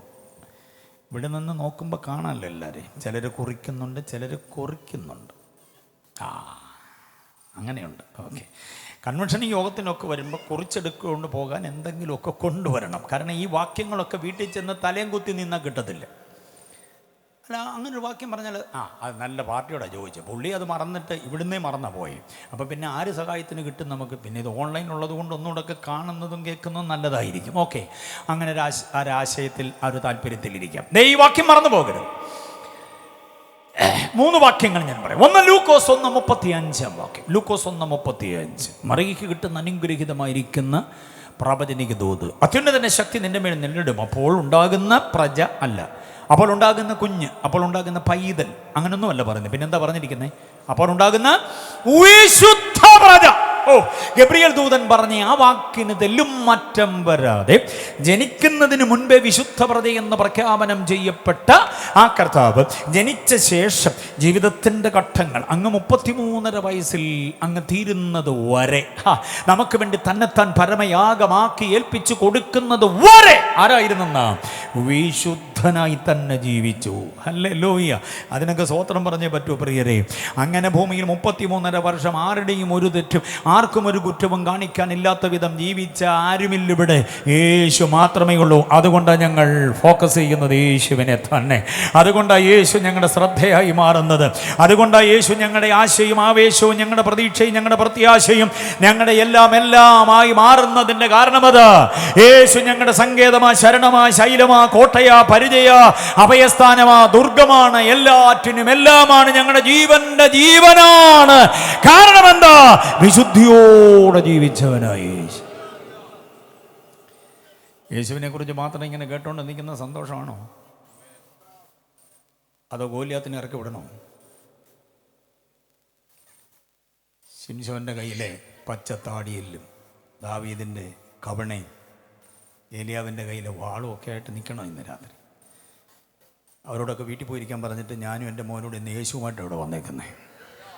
യേശുവിനെ മാത്രം കേൾക്കാൻ. 2-3 ദിവസം കൺവെൻഷൻ ഉണ്ടായിരുന്നെങ്കിൽ കുഴപ്പമില്ലായിരുന്നു, വേറെ എന്തെങ്കിലുമൊക്കെ പറയാം. പക്ഷേ ഒറ്റ ദിവസം യേശു അല്ലാതെ വേറെ എന്തോ പറയാനാ? സ്തോത്രം. ഇന്ന് ഇരുട്ട വെളുക്ക നിന്നാലും യേശു എന്നൊരൊറ്റ വിഷയമാണ് നമ്മൾ പഠിക്കുന്നത്. വിശുദ്ധിയിൽ ഭയങ്കരൻ, ജനിക്കുന്നതിന് മുമ്പേ പ്രഖ്യാപനം ചെയ്യപ്പെട്ടു വിശുദ്ധ പ്രജ. അങ്ങനെ തന്നെ ജീവിച്ചു വിശുദ്ധ പ്രജ എന്ന നിലയിൽ. വിശുദ്ധിക്കൊരു കോട്ടം വന്നിട്ടില്ല. യേശുവിൻ്റെ വിശുദ്ധിയെക്കുറിച്ച് ഞാനൊരു ഗംഭീര സംഗതി പറയട്ടെ. ആർക്കാ യേശുവിനെ കുറിച്ചൊരു തെറ്റ് പറയാൻ പറ്റും? ആരണ്ടൊക്കെ തെറ്റ് ഏതാണ്ടൊക്കെ കാണിച്ചുകൊണ്ട് അവർ മുട്ടമടക്കിയിട്ടുള്ളതല്ലാതെ യേശുവിൻ്റെ വിശുദ്ധിക്കുന്ന ഒരു കോട്ടം വന്നിട്ടില്ല. ആമേൻ, ഹല്ലേലൂയ. ഈ വിസ്താര മണ്ഡപത്തിൽ യേശുവിനെ കയറ്റി നിർത്തി വിസ്തരിക്കുമ്പോൾ ഇവൻ ചെയ്ത കുറ്റമെന്തെന്നൊരു ചോദ്യം പീലാത്തോസ് ചോദിക്കുന്നുണ്ട്. നിയമത്തിൻ്റെ അവസാന വാക്കായി പീലാത്തോസ് തൻ്റെ പ്രട്ടോറിയത്തിൽ നിന്നുകൊണ്ട്, അന്നത്തെ റോമൻ പ്രൊക്കുറേറ്ററാണ് പീലാത്തോസ്, അദ്ദേഹം തൻ്റെ പ്രട്ടോറിയം, ഇതുപോലെ കെട്ടി ഉയർത്തപ്പെട്ട ഒരു പ്ലാറ്റ്ഫോം, അതാണ് പ്രട്ടോറിയം, വിസ്താര മണ്ഡപം. അവിടെ നിന്നുകൊണ്ട് താൻ ചോദിക്കുന്നു, ഇവൻ ചെയ്ത കുറ്റമെന്താ? കാരണം ഒരു കോറസ് അവിടെ ഇങ്ങനെ അലയടിക്കുന്നുണ്ട്, ക്രൂശിക്ക ക്രൂശിക്ക ക്രൂശിക്ക ക്രൂശിക്ക. ആ കോറസ് പാടുന്ന പാട്ടുകാരുടെ ഇടയിലൂടെ സൂക്ഷിച്ചു നോക്കിക്കേ. കഴിഞ്ഞ ഞായറാഴ്ച ഹോശാന ഹോശാന ഹോശാന എന്ന് പാടിയ കൂട്ടത്തിൽ അവരുണ്ടായിരുന്നു. മനസ്സിലായില്ലേ? ഹോശാന ഹോശാന, ഞങ്ങൾ രക്ഷിക്കണമേ രക്ഷിക്കണമേ എന്ന് പാടിയ കൊയറിനകത്ത് ആരുണ്ടായിരുന്നു? ഈ ക്രൂശിക്ക ക്രൂശിക്കാന്നും. അതാ കാജ് കിട്ടുന്നിടത്തോട്ട് പാടാൻ നിൽക്കുന്ന കുറേ പുള്ളികളുണ്ട്. അവർക്ക് പാട്ടിൻ്റെ അർത്ഥവും പാടുന്ന ആരെക്കുറിച്ചാണെന്നുള്ള ചിന്തയൊന്നും അറിയത്തില്ല. എന്തെങ്കിലുമൊക്കെ അങ്ങ് പാടുക എന്നുള്ളതേ ഉള്ളൂ. ഞായറാഴ്ച ഒരു കൊയറിനെ വേണമെന്ന് പറഞ്ഞപ്പോൾ ഇവരെ വിളിച്ചു. അവർ ചെന്ന് ഒച്ചത്തിൽ പാടി ഹോശാന ഹോശാന ഹോശാന, കയ്യിൽ കുരുത്തോലയുമായി പാട്ടുപാടി. ആ പാട്ടിൻ്റെ താളവും ഈണവും അതിൻ്റെ സ്വരവും ലയവും താളവും ഒക്കെ കേട്ടപ്പോൾ ഇവർക്ക് തോന്നി ഇവരെ കൊള്ളാൻ പാടാൻ. ഇവിടെ വെള്ളിയാഴ്ച രാവിലെയും അവരെ തന്നെ വിളിച്ചു. അവർ പാടുക, ഇവനെ എന്തോ ചെയ്യണം? ക്രൂശിക്ക ക്രൂശിക്ക ക്രൂശിക്ക ക്രൂശിക്ക. പീലാത്തോസ് പറയുന്നു ക്രൂശിക്കണോ വേണ്ടയോ അത് ഞാൻ തീരുമാനിക്കാം. പക്ഷെ അതിനു മുമ്പ് ഒരു ചോദ്യത്തിന് മറുപടി പറയണം. What is wrong with him? ഇവൻ ചെയ്ത കുറ്റമെന്താ? ക്രൂശിക്കത്തക്ക നിലയിൽ ഇവന്റെ മേലുള്ള കുറ്റമെന്താ? അപ്പൊ അവർ പറഞ്ഞു, അവൻ ആലയം പൊളിച്ചു പണിയുമെന്ന് പറഞ്ഞു, കൈസർക്കാരൻ കൊടുക്കുന്ന വിഹിതമല്ലെന്ന് പറഞ്ഞു, തന്നെത്താൻ രാജാവാണെന്ന് പറഞ്ഞു, ദൈവമായ യഹോവ അവനാണെന്ന് പറഞ്ഞു, അബ്രഹാമിനേക്കാൾ മുമ്പേ ഉള്ളവനാണെന്ന് പറഞ്ഞു. അങ്ങനെ ഒത്തിരി കുറ്റങ്ങൾ. പീലാത്തോസ് പറഞ്ഞു, അതൊന്നും ക്രൂശിക്കപ്പെടുന്നതിന് യോഗ്യമായ ക്രൈമുകളല്ല. വേറെ എന്തെങ്കിലും ഉണ്ടോ? വേറെ ഒന്നുമില്ല. മുഖത്തോട് മുഖം നോക്കി ചമ്മി അവിടെ നിൽക്കുക. എന്നെ അത്ഭുതപ്പെടുത്തിയ ഒരു കാര്യം ഞാൻ തുറന്നു പറയാം. ഇന്ന് രാത്രി പൊതുവേദിയിൽ അവിടെ കൂടി വന്ന വമ്പൻ താരങ്ങൾ ഒത്തിരി പേരുണ്ട്. ശ്രദ്ധിച്ചു കേൾക്കണം. ശരീരം വടിവും പുഷ്ടിയും ഒക്കെയുള്ള സ്ത്രീകൾ. പക്ഷേ അതിൽ ഒരെണ്ണത്തെക്കുറിച്ച് പോലും യേശുവിനെ ചേർത്തൊരു വാക്ക് അവർ പറയുന്നില്ല. ഞാൻ ഉറക്കെ പറയാം, ഈ ശബ്ദം എവിടം വരെ പോകുമെന്ന് എനിക്കറിയില്ല ഈ ദേശത്തെക്കുറിച്ച്. എങ്കിലും എന്നെ കേൾക്കുന്നവർ കേൾക്കണേ. യേശുവിനെ ഞങ്ങൾ ഫോക്കസ് ചെയ്യുന്നതിന്റെ കാരണം എൻ്റെ യേശുവിന്റെ ധാർമ്മിക വിശുദ്ധിയാണ്. ആർക്കും ഒരു ദോഷവും എൻ്റെ യേശുവിനെ കുറിച്ച് പറയാനില്ല. അവൻ തന്റെ മനുഷ്യത്വത്തിൽ മഹിമയുള്ളവനാ. യേശുവിൽ സാമ്പത്തിക കുറ്റമാരെങ്കിലും ആരോപിക്കുന്നുണ്ടോ? നിങ്ങൾ ശ്രദ്ധിച്ചിട്ടുണ്ടോ? പള്ളിയുടെ ഫണ്ട് ഇവൻ അടിച്ചു മാറ്റിയെന്ന് ആരെങ്കിലും പറയുന്നുണ്ടോ? ആ ഗ്രാമത്തിലെ ദരിദ്രരെ സഹായിക്കാൻ ഞങ്ങളെല്ലാം കൂടെ കൊടുത്ത പൈസ ഈ പുള്ളി അടിച്ചു മാറ്റി പുട്ടും കടലയും കഴിച്ചെന്ന് ആരെങ്കിലും പറയുന്നുണ്ടോ? ഞാൻ അന്വേഷിച്ചാൽ അതല്ല ആൻറ്റി, ഞാനിതെല്ലാം അന്വേഷിച്ചു. അതിനകത്ത് ഇവർ പറയുന്ന കുറ്റങ്ങളുടെ കൂട്ടത്തിൽ യേശുവിൽ സാമ്പത്തിക ക്രമക്കേടുണ്ടോ? യേശുവിൽ ധാർമ്മിക ക്രമക്കേടുണ്ടോ? കുടുംബത്തെക്കുറിച്ചുള്ള ഉത്തരവാദിത്വമില്ലായ്മയുണ്ടോ? പുള്ളി വലിയ പ്രസംഗാനൊന്നും പറഞ്ഞിട്ട് കാര്യമില്ല. വീട് നോക്കത്തില്ല, ഭാര്യ നോക്കത്തില്ല, മക്കളെ നോക്കത്തില്ല. പുള്ളി വലിയ ഉപദേശിയാണെന്നും പറഞ്ഞിട്ട് കാര്യമില്ല. ഇങ്ങനൊക്കെ ക്രമക്കേട് പലരെ കുറിച്ചും പറയാറുണ്ട്. പുള്ളിയുടെ പ്രസംഗം കൊള്ളാം, പക്ഷെ വീട്ടിൽ താമസിപ്പിക്കാൻ കൊള്ളത്തില്ല. അങ്ങനെയൊക്കെ പറയുന്നുണ്ടെന്ന് പലരെ കുറിച്ച്. നിങ്ങൾ പിണങ്ങാതെ, നിങ്ങൾ നമ്മളെക്കുറിച്ചൊന്നും അല്ല, വേറെ ഒത്തിരി പേരെ കുറിച്ച് പറയുന്നുണ്ട്. അന്നേരത്തേക്ക് മുഖം അങ്ങ് വല്ലാതായാലും അത്രയ്ക്ക് വലിയ തൊട്ടാവാടികളാണ് ഇവിടെ താമസിക്കുന്നത്. എൻ്റെ യേശുവിനെ കുറിച്ച് അവർക്കും ഒന്നും പറയാൻ പറ്റില്ല. ഈ യേശുവിലല്ലാതെ പിന്നെ ആരെയാ ഫോക്കസ് ചെയ്യണ്ടേ? ഇത്ര മഹത്വമുള്ളൊരു മനുഷ്യനെ അല്ലാതെ വേറെ ആരെ ഫോക്കസ് ചെയ്യണം? പറ. ഈ യേശുവിനെ അല്ലാതെ വേറെ ആരെ ശ്രദ്ധിച്ചു നോക്കണം? ധാർമ്മിക മൂല്യങ്ങളില്ലാതെ ആപത്ത പഞ്ചാംഗങ്ങളുടെ ജീവിതമായ ഒരുത്തനെയും ഞങ്ങൾ ശ്രദ്ധിക്കാതെ യേശുവിനെ മാത്രം ശ്രദ്ധിക്കുന്നത് വിശുദ്ധിയുടെ സവിശേഷത കൊണ്ടാണ്. ചുവട് മാറ്റി ചവിട്ടിക്കോ ഇന്ന് രാത്രി. ആരുടെയും പിന്നാലെ പോയി ജീവിതം കളയരുത്. വിശുദ്ധനായവന്റെ പിന്നാലെ കൂടിക്കോണം. ബോധ്യമായവർ കർത്താവിനെ സ്തുതിച്ചാട്ടെ. ആ വിശുദ്ധി നമ്മിലേക്ക് വ്യാപരിക്കപ്പെടണം. ഈ വിശുദ്ധി വിശുദ്ധി എന്നൊക്കെ പറഞ്ഞാൽ എന്തോന്ന് മനസ്സിലായോ? What is the meaning? വിശുദ്ധി, holiness, to be separated for God only, to be set apart for God only. ദൈവത്തിന് വേണ്ടി മാത്രം വേർതിരിക്കപ്പെട്ടത്, അതിനെയാണ് വിശുദ്ധി എന്ന് പറയുന്നത്. യൂത്ത് എല്ലാം പഠിച്ചോണേ, കുഞ്ഞുങ്ങളൊക്കെ പഠിച്ചോണം. To be separated for God only, to be set apart for God only. ദൈവത്തിന് വേണ്ടി മാത്രം എങ്കിലേ വിശുദ്ധമാണെന്ന് പറയാൻ പറ്റുള്ളൂ. പാടുന്നുണ്ട്, പ്രാർത്ഥിക്കുന്നുണ്ട്, സങ്കീർത്തനം മൊത്തം കാണാതറിയാം. അതൊന്നും വിശുദ്ധ ജീവിതത്തിൻ്റെ ലക്ഷണമല്ല. എൻ്റെ ശരീരം, എൻ്റെ മനസ്സ്, എൻ്റെ മനസാക്ഷി ദൈവത്തിന് വേണ്ടി മാത്രം. എൻ്റെ ശരീരം ദൈവത്തിന് വേണ്ടി മാത്രം, വേറൊന്നിനും വിട്ടുകൊടുക്കുന്നില്ല. സഭയിലെ കർത്തൃമേശയുടെ ഗ്ലാസും പാത്രവും ഒക്കെ ഉണ്ടല്ലോ, അതെന്തിനു വേണ്ടി മാത്രമുള്ളത്? മാസത്തിന് സാമ്പാർ വിളമ്പാനുള്ളതാണ്. സഭയിലെ സ്വത്രാജ്യത്തിലെ പാത്രമാണോ തുണി കഴുകാൻ എടുത്തുകൊണ്ട് പോകുന്നത്? നോ, അത് അതിനു വേണ്ടി മാത്രമാണ്. ഒരു സംഗതി എന്തിനു വേണ്ടി മാത്രം വേർതിരിക്കപ്പെട്ടുവോ അത് ദൈവത്തിന് വേണ്ടിയാണെങ്കിൽ അതിനെ വിശുദ്ധി എന്ന് പറയുന്നത്. അങ്ങനെയാണെങ്കിൽ നമ്മൾ വിശുദ്ധരാണോ അല്ലയോ എന്ന് തീരുമാനിക്കുന്നത് നീ ദൈവത്തിന് വേണ്ടി മാത്രം ചിന്തിക്കുന്നുണ്ടോ, ദൈവത്തിന് വേണ്ടി മാത്രം പ്രവർത്തിക്കുന്നുണ്ടോ? ചെലവിടുന്നത്, കഴിക്കുന്നത്, കുടിക്കുന്നത്, മുട്ടുന്നത്, തട്ടുന്നത്, ഉരുമുന്നത്, ഉരയുന്നത്, പോകുന്നത്, വരുന്നത്, കൊടുക്കുന്നത്, വാങ്ങുന്നതൊക്കെ ദൈവത്തിന് വേണ്ടി മാത്രമാണോ? അർത്ഥാൽ ദൈവത്തിന് പ്രസാദമാണോ എങ്കിൽ അത് വിശുദ്ധ ജീവിതമാണ്. അങ്ങനെ ഒരൊറ്റ റോൾ മോഡലേ ഉള്ളൂ, അത് യേശുവാണ്. അറിയാമോ? ഈ പാർത്തലത്തിലേക്ക് ഇങ്ങോട്ട് വന്നത് പിതാവിനെ പ്രസാദിപ്പിക്കാൻ വേണ്ടിയാണ്. എൻ്റെ പിതാവിന് പ്രസാദമില്ലാത്ത ഒരിടപാടിലും ഞാൻ പോകത്തില്ല. പിതാവിനെ പ്രസാദിപ്പിക്കുന്നതിന് വേണ്ടി മാത്രം വേർതിരിക്കപ്പെട്ടത്, തന്നെ വിശുദ്ധീകരിച്ചു, വേർതിരിച്ചു. അതാണ് വിശുദ്ധ ജീവിതം. സ്തോത്രം ചെയ്തിട്ട് കരങ്ങൾ ഉയർത്തി. ഒന്നാമത്തെ വാക്യം അതാണ്. രണ്ടാമത്തെ വാക്യം കേൾക്കണോ? രണ്ടാമത്തെ വാക്യം എന്ന് പറയുന്നത് യോഹന്നാൻ 8:46 യേശുവിൻ്റെ മനുഷ്യത്വത്തിൻ്റെ തിളക്കത്തിന് 3 വാക്യം തരാമെന്നാണ് ഞാൻ പറഞ്ഞത്. അതിൽ ഒന്നാമത്തേതാണ് ലൂക്കോസ് 1:35. രണ്ടാമത്തേതാണ് യോഹന്നാൻ 8:46. യോഹന്നാൻ 8:46 ഹർഷഭാരതം കേൾക്കണം, ലോക ജനത കേൾക്കണം, ലോക മതങ്ങൾ കേൾക്കണം, ലോകത്തിൻ്റെ സകല വേദാന്തികളും കേൾക്കണം, ലോകത്തിൻ്റെ സകല ഗുരുഭൂതന്മാരും കേൾക്കണം, ഇവിടുത്തെ ജനസംഘ ശക്തികളുടെ തലപ്പത്ത് നിൽക്കുന്ന വമ്പൻ താരങ്ങൾ കേൾക്കണം. ഈ 8:46 യോഹന്നാൻ 8:46 എന്താണ് വാക്യം? നിങ്ങളിൽ ആർക്കെന്നെ പാപത്തെക്കുറിച്ച് ഞാനൊരു പാപം ചെയ്തു എന്നാർക്ക് ബോധ്യം വരുത്താമെന്ന് ഉലകത്തോട് സധൈര്യം നെഞ്ചുറപ്പോടെ ചോദിക്കാൻ തൻ്റെ ഇടം കാണിച്ച ഒരുവനേ ഉള്ളൂ, അതാണ് യേശു. അതാണ് ഞങ്ങൾ യേശുവിനെ ഫോക്കസ് ചെയ്യുന്നത്. സ്വോത്രം സ്വോത്രം സ്വോത്രം, ഹല്ലേലൂയ. യേശു മാത്രമേ പറഞ്ഞിട്ടുള്ളൂ ആർക്കെന്നെ പാപത്തെക്കുറിച്ച് ബോധം വരുത്താം. യേശുവിനൊരു പാപമുണ്ടെന്ന് ആർക്കാ പറയാൻ പറ്റുക? ആർക്കും പറയാൻ പറ്റത്തില്ല. പാപപരിഹാരകനായിട്ടാണ് യേശു വന്നത്. വിശ്വസിക്കുന്നവർ എത്ര പേരുണ്ട്? പാപപരിഹാരകൻ. സുഹൃത്തെ, യേശുവിനെ ഞങ്ങൾ ഫോക്കസ് ചെയ്യുന്നതിൻ്റെ കാരണം യേശുവിൽ പാപമില്ല. യേശുവിനെ ഞങ്ങൾ ഫോക്കസ് ചെയ്യുന്ന പാപവുമായി ബന്ധപ്പെട്ട ചിന്തകൾ പറയാം. 1 1 യേശു പാപി അല്ല. സ്തോത്രം. യേശു പാപം ചെയ്തില്ല. 2 കൊരിന്ത്യർ 5:21 വാക്യം. 2 കൊരിന്ത്യർ 5:21 കൂടെ കുറിച്ചോണം. അവനിൽ പാപമില്ല, പാപം അറിഞ്ഞില്ല, പാപം ചെയ്തില്ല. എന്നിട്ടും നമുക്ക് വേണ്ടി അവനെ എന്തോ ചെയ്തു? പാപമാക്കുകയായിരുന്നു. സ്തോത്രം. പാപിയല്ലാത്തവനെ, പാപം ചെയ്യാത്തവനെ, പാപം അറിയാത്തവനെ നമുക്ക് വേണ്ടി എന്തോ ചെയ്തു? പാപമാക്കി. 2 കൊരിന്ത്യർ 5:21 വാക്യം അങ്ങനെയാണ്. അപ്പോൾ യേശുവിനെ ഞങ്ങൾ ഫോക്കസ് ചെയ്യുന്നത് യേശുവിൽ പാപമില്ല എന്നതുകൊണ്ട്. 2 യേശുവാണ് പാപപരിഹാരകൻ. യേശുവിനോട് മാത്രമേ പാപം പരിഹരിക്കാൻ കഴിയുന്നുള്ളൂ. അപ്പോസ്തലപ്രവൃത്തി 10:43 അപ്പോസ്തലപ്രവൃത്തി 10:43 പറയുന്നു, അവൻ്റെ നാമത്തിൽ വിശ്വസിക്കുന്ന, ബാക്കി പറ, ഏവനും പാപമോചനമുണ്ട്. ഏവനും എന്നൊക്കെ പറഞ്ഞ അർത്ഥം എന്താണെന്നറിയാമോ? ഏതെങ്കിലും ഒരു പ്രത്യേക ഗ്രൂപ്പിന് മാത്രം, യഹൂദന് മാത്രമല്ല, യവനന് മാത്രമല്ല, മനുഷ്യനായി പിറന്ന ഏത് വ്യക്തി, ഏത് കുലത്തിൽപ്പെട്ടതോ, കുടുംബത്തിൽപ്പെട്ടതോ, ഗോത്രത്തിൽപ്പെട്ടതോ, വർഗത്തിൽപ്പെട്ടതോ, ഭാഷയിലോ, ദിക്കോ, ദേശമൊന്നും വിഷയമല്ല. ഏവനും, മുതലാളി, തൊഴിലാളി, ഉടമ, അടിമ, കണ്ടോ, സവർണൻ, അവർണൻ, ഇതൊന്നും വ്യത്യാസമില്ല. എല്ലാവർക്കും പാപമോചനം യേശുവിലൂടെ മാത്രമേ ഉള്ളൂ. യേശുവിലൂടെ അല്ലാതെ പാപമോചനത്തിന് വേറെ വഴിയില്ലെന്നറിയണം. യേശു ചോദിക്കുക, നിങ്ങളിൽ എന്നെ പാപത്തെക്കുറിച്ച്, ദൈവമക്കൾ ഒത്തിരി പേരുണ്ടല്ലോ, വേദവിദ്യാർത്ഥികൾ ഒത്തിരി പേരുണ്ടല്ലോ, നിങ്ങൾ പഠിക്കാൻ വേണ്ടി പാപം എന്ന വിഷയവുമായി ബന്ധപ്പെട്ട് ചില ചിന്തകൾ പറയുന്നത് ശ്രദ്ധിച്ചോളൂ.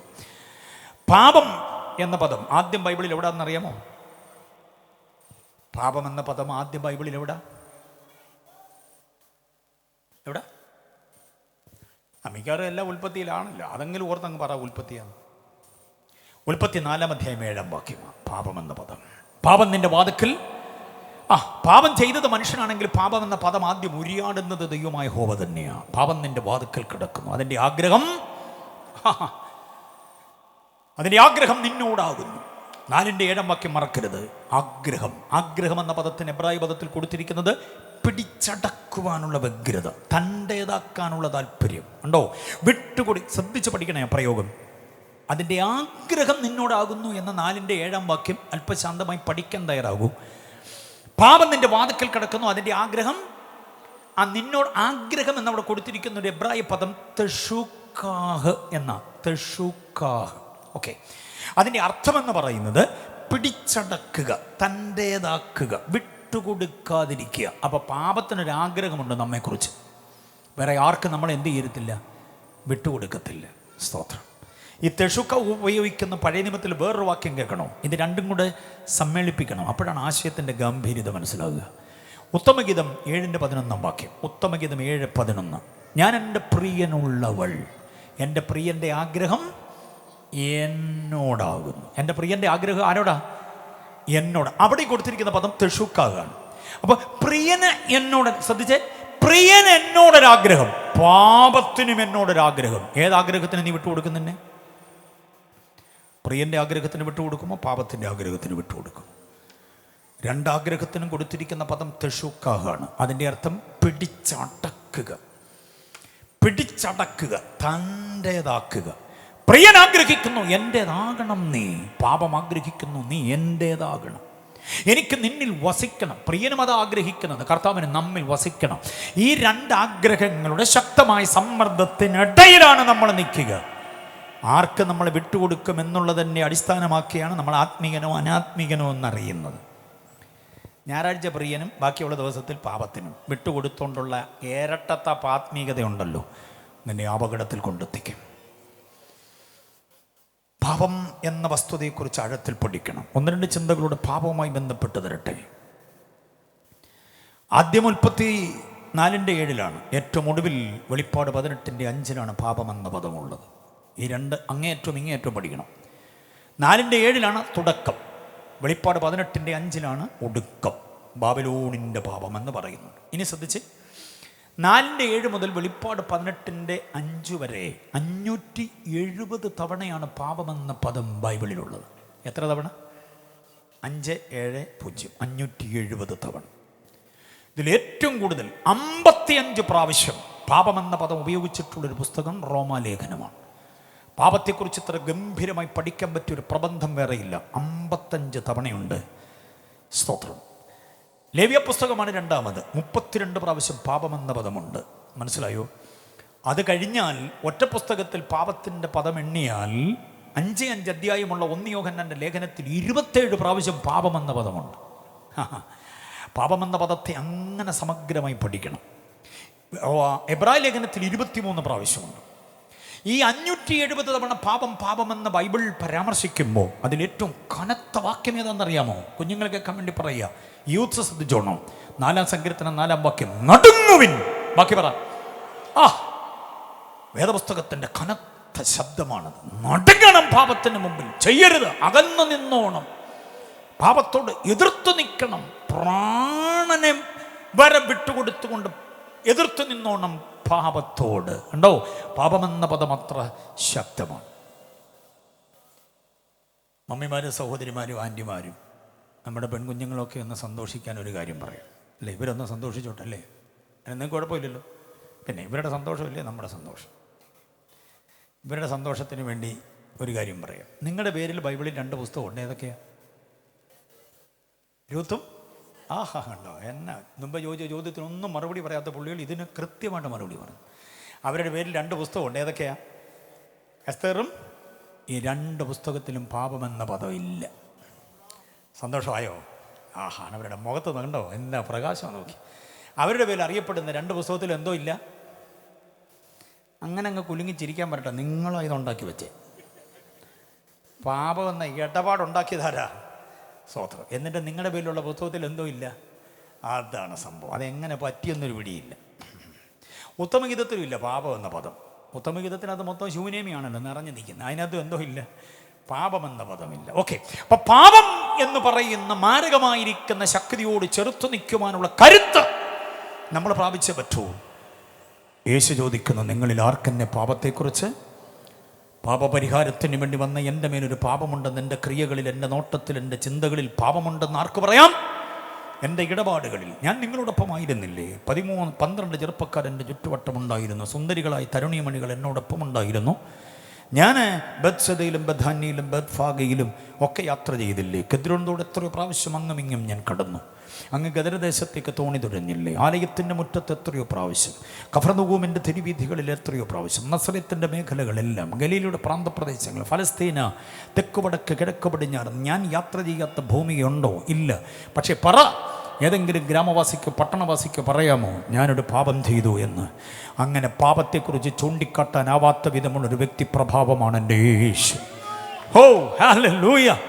മൂന്നാമതൊരു വാക്യം കൂടെ തന്ന് ഞാൻ ആ ടോപ്പിക് അവസാനിപ്പിക്കാം. യോഹന്നാൻ 19:4 വാക്യം. യോഹന്നാന്റെ സുവിശേഷം 19:4. അവിടെ പറയുന്നത് എന്താണെന്നറിയാമോ? ഞാൻ ഇവനിലൊരു കുറ്റവും കാണുന്നില്ല. ആരാ പറയുന്നേ? നിയമത്തിന്റെ അവസാന വാക്കായി പീലാത്തോസ് പറയുന്നു, ഞാൻ ഇവനിലൊരു.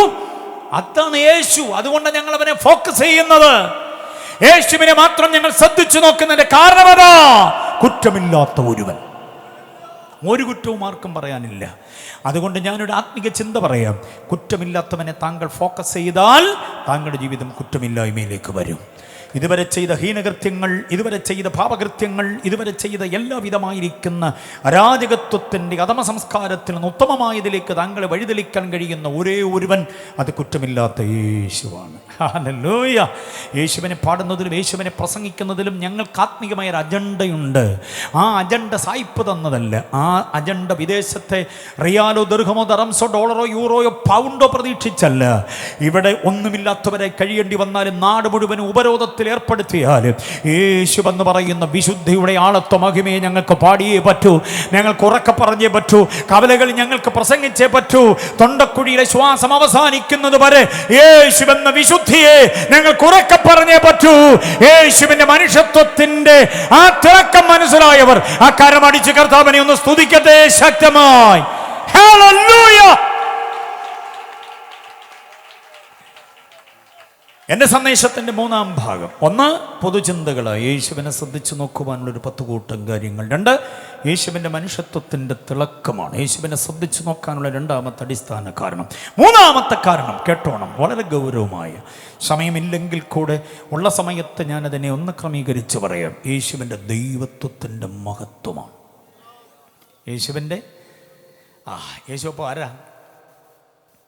യേശു ഒരു ഇന്ദ്രജാല മഹേന്ദ്രജാലക്കാരൻ മാത്രമല്ല. യേശു ഒരു നാട്ടുവൈദ്യൻ മാത്രമല്ല. യേശു മഹാദൈവമാണ്. യേശു ദൈവമാണെന്ന് വിശ്വസിക്കുന്ന എത്ര പേരുണ്ട്?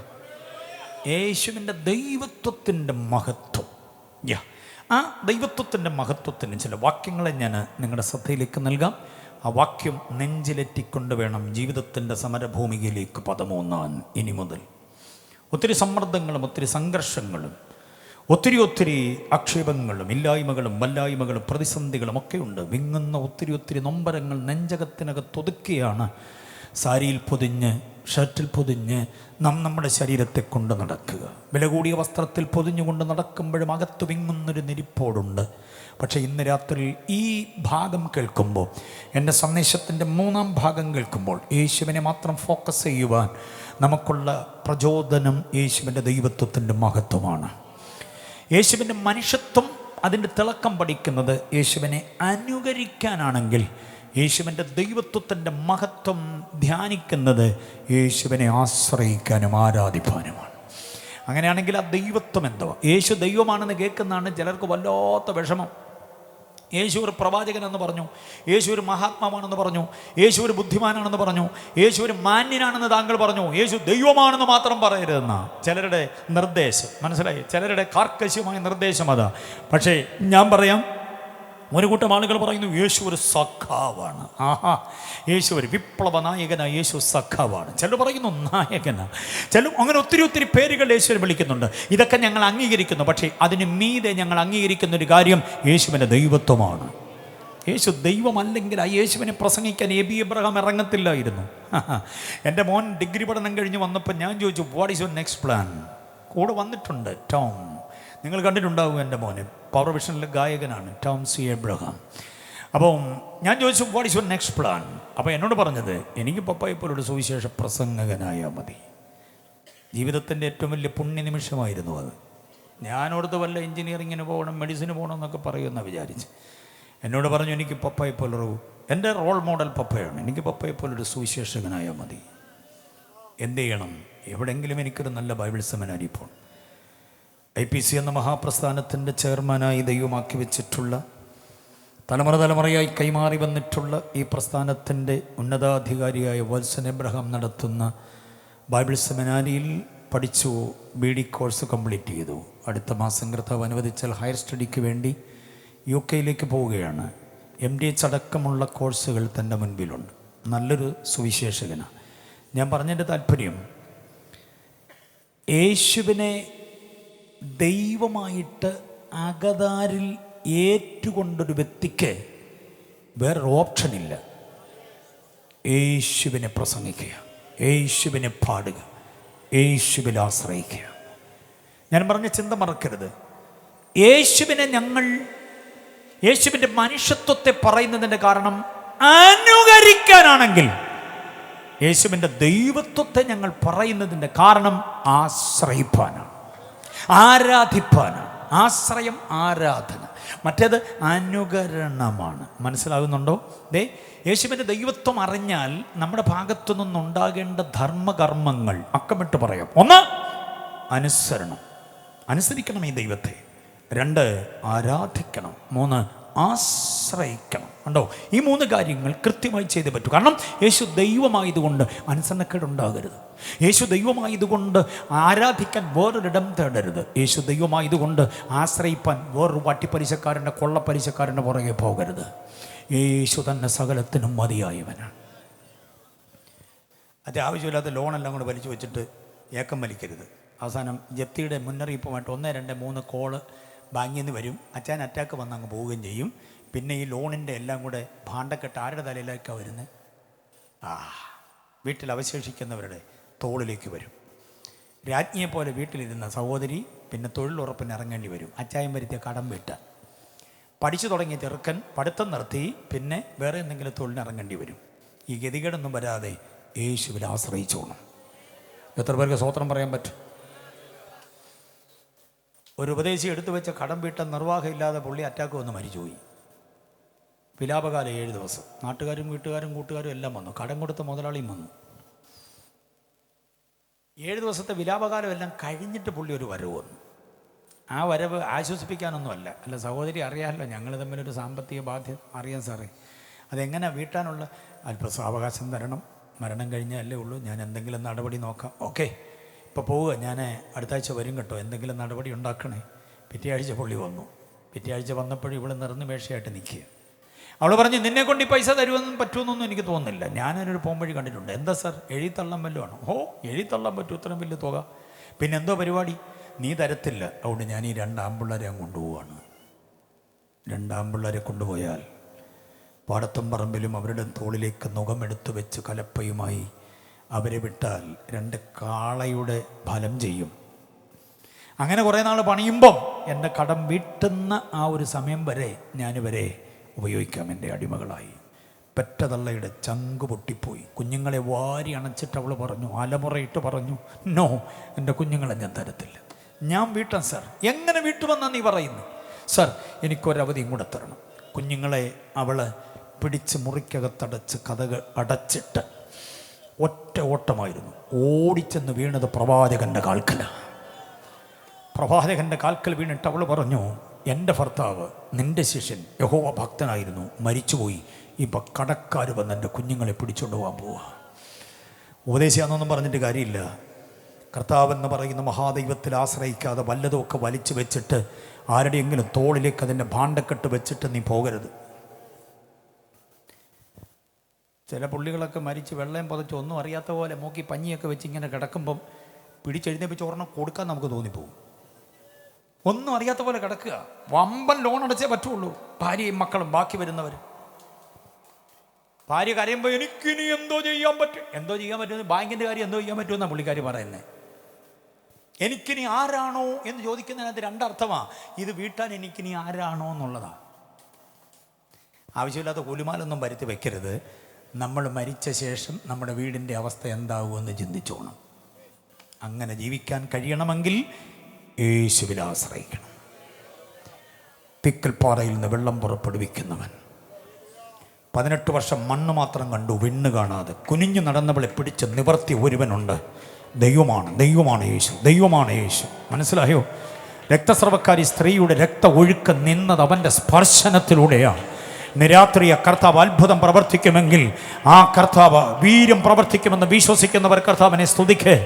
ഇതുവരെ നെഞ്ചകത്തിനകത്ത് അടിഞ്ഞുകൂടിയ സാമ്പത്തിക പ്രതിസന്ധികൾ യാത്ര എങ്ങനെ നടക്കും, എൻ്റെ കുഞ്ഞിൻ്റെ വിദ്യാഭ്യാസം, എൻ്റെ കുഞ്ഞിൻ്റെ അഡ്മിഷൻ്റെ കാര്യം, അവൻ്റെ ഫീസിൻ്റെ കാര്യം, അവരുടെ ഫീസിൻ്റെ കാര്യം, കുഞ്ഞിൻ്റെ വിദ്യാഭ്യാസം, അവരുടെ സാമ്പത്തിക വഴിത്താര എങ്ങനെയെന്നോർത്ത് എൻ്റെ ഹല്ലേലൂയ പ്രിയപ്പെട്ടവരുടെ ആ ഓപ്പറേഷൻ സംബന്ധമായ ചെലവ് എങ്ങനെ, എൻ്റെ അച്ചായൻ്റെ ഓപ്പറേഷൻ എങ്ങനെയെന്ന് ഓർത്ത് നീ വേവലാതിപ്പെടേണ്ട.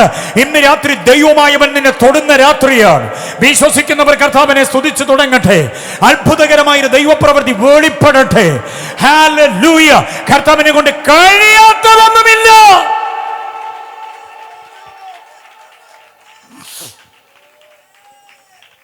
ഇന്ന് രാത്രി ധ്യാനിക്കാൻ ഞാനൊരു വേദാംശം തന്നുവിടാം. 46 സങ്കീർത്തനത്തിൽ ഒരു വാക്യമുണ്ട്, ഒരു നദിയുണ്ട്. എന്തുകൊണ്ടെന്നാ? അത്ര മാത്രം ധ്യാനിച്ചാൽ മതി. ഒരു നദിയുണ്ട്. ആത്മീയാശയങ്ങൾ ഒരു നുറുക്ക് ഞാൻ അങ്ങോട്ട് തരിക. ഒരു നദി ഉണ്ടെന്നങ്ങ് വിശ്വസിക്കും. ഓക്കെ, എന്നിട്ട് കർത്താവിനോട് പറ, കർത്താവേ ഈ ദൈവത്തിൻ്റെ നദിയിൽ വെള്ളം നിറഞ്ഞ, ദൈവത്തിൻ്റെ നദി ചുമ്മാ വറ്റി വരേണ്ട നദിയല്ല. ദൈവത്തിൻ്റെ നദിയിൽ എന്തോ ഉണ്ട്? കർത്താവിനോട് പറ, കർത്താവ് ഒരു നദി ഉണ്ടല്ലോ, ആ നദി എൻ്റെ സാമ്പത്തിക മേഖലയിലേക്കൊന്ന് ഒഴുകണം, എൻ്റെ ആരോഗ്യ മേഖലയിലേക്കൊന്ന് ഒഴുകണം, എൻ്റെ കുഞ്ഞുങ്ങളുടെ ഭാവി മേഖലയിലേക്കൊന്ന് ഒഴുകണം. എത്ര പേര് പ്രാർത്ഥിക്കും? നിങ്ങൾക്ക് നൽകാൻ ദൈവാത്മാവ് എനിക്ക് ഇപ്പം നൽകിയൊരു ദൂതാണ് ഞാൻ പറഞ്ഞു. ഇവിടെ ഇരിക്കുന്ന പലരുടെയും ഉള്ളിലേക്ക് അത് ആ നദി പ്രവഹിക്കണം. നിൻ്റെ ജീവിതത്തിൻ്റെ സാമ്പത്തിക അരാജകത്വത്തിൻ്റെ ഇടയിലേക്ക് നദി ഒന്ന് ഒഴുകി ഇറങ്ങണം.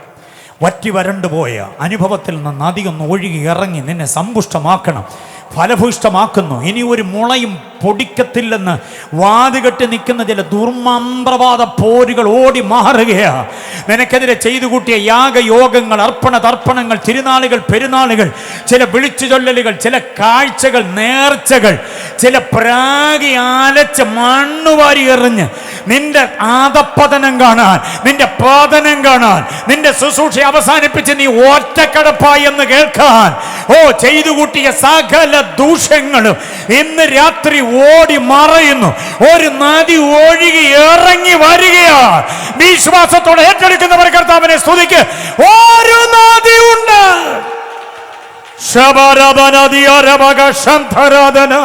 യേശുവിന്റെ നാമത്തിൽ ശുശ്രൂഷ തുടങ്ങിയിട്ടേ ഉള്ളൂ. ദൈവദാസനെ, നീ ചെയ്ത പ്രസംഗത്തിൽ ഏറ്റവും മെച്ചമായത് ഇനി വരാനിരിക്കുന്നതേ ഉള്ളൂ.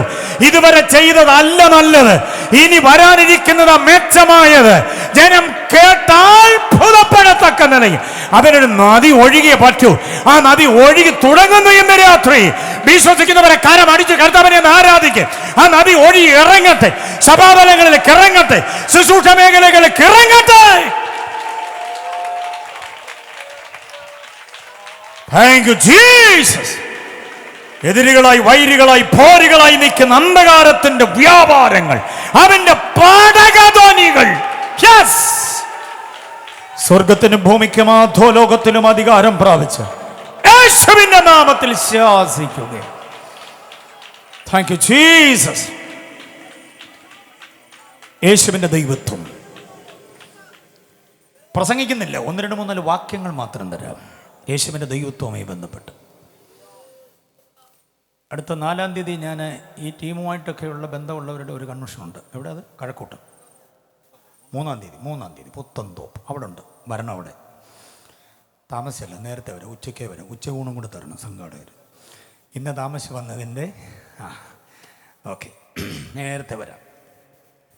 അപ്പോൾ നമുക്ക് കൂടുതൽ കാര്യങ്ങൾ അവിടെ ഗ്രഹിക്കാം. 3-ാം തീയതി പുത്തൻതോപ്പ്. ഗുഡ്. വരുമോ? കൈ പൊക്കുന്നില്ല. വരും. Very good, thank you. അപ്പോൾ ഇന്ന് ചില വാക്യങ്ങൾ മാത്രം പറയാം യേശുവിൻ്റെ ദൈവത്വവുമായി ബന്ധപ്പെട്ട്. യേശുവിൻ്റെ ദൈവത്വത്തിൽ നമ്മൾ അറിഞ്ഞിരിക്കേണ്ടതും ആശ്രയിക്കേണ്ടതുമായി ഉജ്ജ്വലമായൊരു വേദാംശം തരട്ടെ. റോമാലേഖനം 9:5 വാക്യം. യേശുവിൻ്റെ ദൈവത്വത്തിന് ഇത്രമാത്രം മഹാത്മ്യതയുള്ളൊരു വാക്യം. ഒത്തിരി വാക്യങ്ങളുണ്ട്, പക്ഷേ ഈ വാക്യം ഗംഭീരമാണ്. ചിന്തിച്ചോണം. ആൻറ്റിമാരും മമ്മിമാരെല്ലാം ശ്രദ്ധിച്ചോണം, പപ്പമാരെല്ലാം ശ്രദ്ധിച്ചോണം, കുഞ്ഞുങ്ങളൊക്കെ കേട്ടോണം. റോമർ 9:5 ഇങ്ങനെ പറയുന്നു, അവൻ സർവ്വത്തിനും മീതെ ദൈവമാണ്. യേശു ആരാന്നാ പറഞ്ഞേ? ഒന്നോ രണ്ടോ വകുപ്പുകൾക്ക് മീതെയല്ല, സർവത്തിനും മീതെ. സർവത്തിനും മീതെ എന്ന് പറഞ്ഞാൽ സർവരിലും മീതെ, സർവ പ്രതിസന്ധികൾക്കും മീതെ. എത്ര പേര് വിശ്വസിക്കുന്നുണ്ട്? അങ്ങനെയാണെങ്കിൽ ഞാൻ അതിനെ വിഭജിക്കട്ടെ. ക്യാൻസറിന് മീതെ ദൈവമാണ് യേശു. ട്യൂമറിന് മീതെ ദൈവമാണ് യേശു. നിന്റെ കരൾ വീക്കത്തിന് മീതെ ദൈവമാണ് യേശു. നിന്റെ സാമ്പത്തിക കെടുതികൾക്ക് മീതെ ദൈവമാണ് യേശു. യൂട്ടസിനെ ബാധിച്ചിരിക്കുന്ന ഫൈബ്രോയിഡ് ഉണ്ടല്ലോ, അത് നിന്നെ വീഴ്ത്തിക്കളയുമെന്നുള്ള വല്ലാത്ത ഭയമുണ്ട്. ഇന്ന് രാത്രി വിശ്വാസത്തോടെ ഏറ്റെടുക്കുക, അതിന് മീതെ ദൈവമാണ് യേശു. വഴിമുട്ടി നിൽക്കുന്ന നിന്റെ ഭാവി ഇരുളടഞ്ഞു എന്ന് ചിലരൊക്കെ പറഞ്ഞ് പരത്തിയിട്ടില്ലേ, അതിന് മീതെ പ്രവർത്തിക്കാൻ കഴിയുന്നവനാണ് യേശു. എൻ്റെ യേശുവിൻ്റെ ദൈവത്വം സർവത്തിനും മീതെയാണ്. വിശ്വാസത്തോടെ ഏറ്റെടുത്ത് കർത്താവിനെ സ്തുതിക്ക്. സർവത്തിനും മീതെ അടഞ്ഞു കിടക്കുന്ന ചില വാതിലുകളുണ്ടല്ലോ, ഇനി തുറക്കത്തില്ലെന്ന് പറയുന്ന ചില മണ്ഡലങ്ങളില്ലേ, അതിന് മീതെ മീതെ മീതെ മീതെ.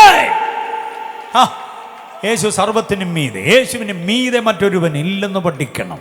സർവത്തിനും മീതെയാണ്. നടക്കത്തില്ല. ആശകളെ നിരാശകളാക്കി, ആശകൾ നിരാശകളായി, ഇനി അതിനെക്കുറിച്ച് ചിന്തിക്കുന്നതേയില്ല. വരുന്നിടത്ത് വെച്ച് വരട്ടെ, കാണാമെന്നൊക്കെ പറഞ്ഞു ഒരു പോക്കിങ്ങനെ പോവുക.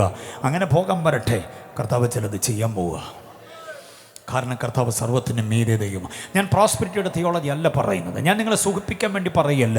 എൻ്റെ കർത്താവിൻ്റെ ദൈവത്വത്തിൻ്റെ ഉജ്ജ്വലത്വം, അതിൻ്റെ ഔന്നത്യം പറയുകയാണ്. ഈ സർവത്തിന് മീതെ ദൈവമായവൻ ചില അനുഗ്രഹ നദികൾ നിങ്ങളുടെ ഇടയിലേക്ക് ഒഴുക്കി തരും. വീട്ടിലേക്ക് ഒഴുകി ഇറങ്ങുക. സ്തോത്രം. മോളെ, നിൻ്റെ വിദ്യാഭ്യാസ മണ്ഡലത്തിലേക്ക്, മോനെ നീ ആഗ്രഹിക്കുന്ന നിൻ്റെ ഹയർ സ്റ്റഡിയിലേക്ക്, മനസ്സിലാകുന്നുണ്ടോ, ഒരു നദി ഒഴുകും. കാരണം അതിനെ നിയന്ത്രിക്കുന്നത് ഈ മഹാദൈവമാണ്. സ്തോത്രം. ആരെല്ലാം എന്തെല്ലാം പ്രതിസന്ധികൾ ഉയർത്തിയാലും ഈ വലിയ ദൈവമുണ്ടല്ലോ, സർവത്തിനും മീതെ ദൈവമായവൻ. ഇവിടെ ദൈവം എന്നൊക്കെ അവകാശപ്പെടുന്ന പലതുമുണ്ട്, പക്ഷേ അതൊക്കെ ഈ ദൈവത്തിൻ്റെ കാൽ കീഴേ ആണ്. ഹല്ലേലൂയ. റോമാലേഖനം 9-ാം അധ്യായം അതിൻ്റെ 5-ാം വാക്യത്തോട് ചേർത്ത് പഠിക്കേണ്ട വാക്യമാണ് എഫെസ്യ ലേഖനം 1:20 മുതൽ 23 വരെ. എഫെസ്യ ലേഖനം 1:20 മുതൽ 23 വരെ പറയുന്നത് എന്താ? അവനെ മരിച്ചവരുടെ ഇടയിൽ നിന്ന് എഴുന്നേൽപ്പിച്ചു, എന്നിട്ട് സകല ശക്തികൾക്കും വാഴ്ചകൾക്കും അധികാരത്തിനും കർത്തൃത്വത്തിനും ആദ്യം. പൗലോസിന്റെ ലേഖന എഴുത്തിന്റെ ഒരു ആവിഷ്കാര ഭംഗി എത്ര സുന്ദരാന്നറിയാം. സർവത്തിന് മീതെ ഇരുത്തിയെന്ന് പറഞ്ഞ ആശയം തീർന്നു, പക്ഷെ പൗലോസിന് തീരുന്നില്ല. പൗലോസ് പിന്നെയും പറയുക, സർവത്തെയും അവൻ്റെ കാൽ കീഴെ കൊണ്ട്. ഈ സർവത്തിന് മീതെയായെന്ന് പറഞ്ഞപ്പോഴേ എല്ലാം കാൽ കീഴെ ആണല്ലോ, പക്ഷെ അതും കൂടെ പറയുമ്പോഴാണ് അദ്ദേഹത്തിൻ്റെ ഒരു ക്രിസ്തു പരിജ്ഞാനത്തിൻ്റെ ഒഴുക്കങ്ങ് വരുന്നത്. അറിയാമോ? സർവത്തിനും മീതെ അവനെ ഇരുത്തി സകലതും അവൻ്റെ കാൽ കീഴെയാക്കി. എന്നിട്ട് അടുത്ത പ്രയോഗം, ഈ ലോകത്തിൽ മാത്രമല്ല വരാനുള്ളതിലും അവനെ തന്നെ എല്ലാറ്റിനും എല്ലാമായി നിറച്ചിരിക്കുന്നു. അങ്ങനെ ഒരുവനാ നമ്മുടെ കർത്താവ്. വിശ്വസിക്കുന്നവർ എത്ര പേരുണ്ട്? ഒന്നും കർത്താവിന് കീഴെയല്ല, ഒരു മന്ത്രവാദിയും കർത്താവിന് മീതെയല്ല. കർത്താവ് ഒന്നിനും കീഴെയല്ല, കർത്താവ് സർവത്തിനും മീതെയാണ്. നാട്ടിൽ നെഞ്ചു വിരിച്ച് നിൽക്കുന്ന വാമ്പൻ മന്ത്രവാദികൾ ഉണ്ടാകാം, നോക്കിയാൽ തന്നെ ആകപ്പാടെ പെടഞ്ഞു വീഴുമെന്നൊക്കെ പേടിപ്പിച്ചിട്ടുള്ള ചില പുള്ളികൾ ഉണ്ടാകാം. ഇന്ന് രാത്രി കേട്ടോണം, അവരൊക്കെ എൻ്റെ കർത്താവിൻ്റെ കാലിൻ്റെ കീഴെയാണ്. യേശുവിന് അതീതരല്ല, അധീനരാണ്. യേശുവിന് അധീനരാണെങ്കിൽ കർത്താവിൻ്റെ ആത്മാവ് നമ്മിൽ വ്യാപരിക്കുന്നത് കൊണ്ട് നമുക്ക് അധീനരാണ്. ചുമ്മാ പേടിച്ച് പനിയും പിടിച്ച് നടക്കല്ലേ ഇതിലെ. വേദോസത്തിലെ 2 അരുതുകൾ ഏതാണെന്നറിയോ? വേദോസത്തിൽ 2 കനത്ത അതിരുകളുണ്ട്. അതിരുകളല്ല, അരുതുകൾ. 1, പാപം ചെയ്യരുത്. 2, ഭയപ്പെടരുത്. ഈ 2 അരുതുകളെ നിരുപാധികം നെഞ്ചകത്തിൽ ഏറ്റെടുക്കണം. 1, എന്തോ ചെയ്യരുത്. 2, ഭയപ്പെടുന്നു പറയാൻ കാരണം എന്താണെന്നറിയാമോ? നമ്മുടെ ദൈവമായവൻ സർവത്തിനും മീതെയാണ്. അത് ഈ ലോകത്തിൽ 5 കൊല്ലത്തേക്ക് മാത്രം കയറിയതല്ല, വരാനുള്ള ലോകത്തിലും കർത്താവ് തന്നെയാണ് വലിയവൻ. കീഴാക്കാൻ ആർക്കും പറ്റില്ല. അങ്ങനെ ഒരു ദൈവത്തിൻ്റെ മകനാ, മകളാ, അങ്ങനെ ഒരു ദൈവത്തിൻ്റെ ദാസനാ, ദാസിയാണെന്നുള്ള ബോധ്യത്തോടെ നിൽക്കണം. ബോധ്യമായവർ കർത്താവിനെ സ്തുതിച്ചേ.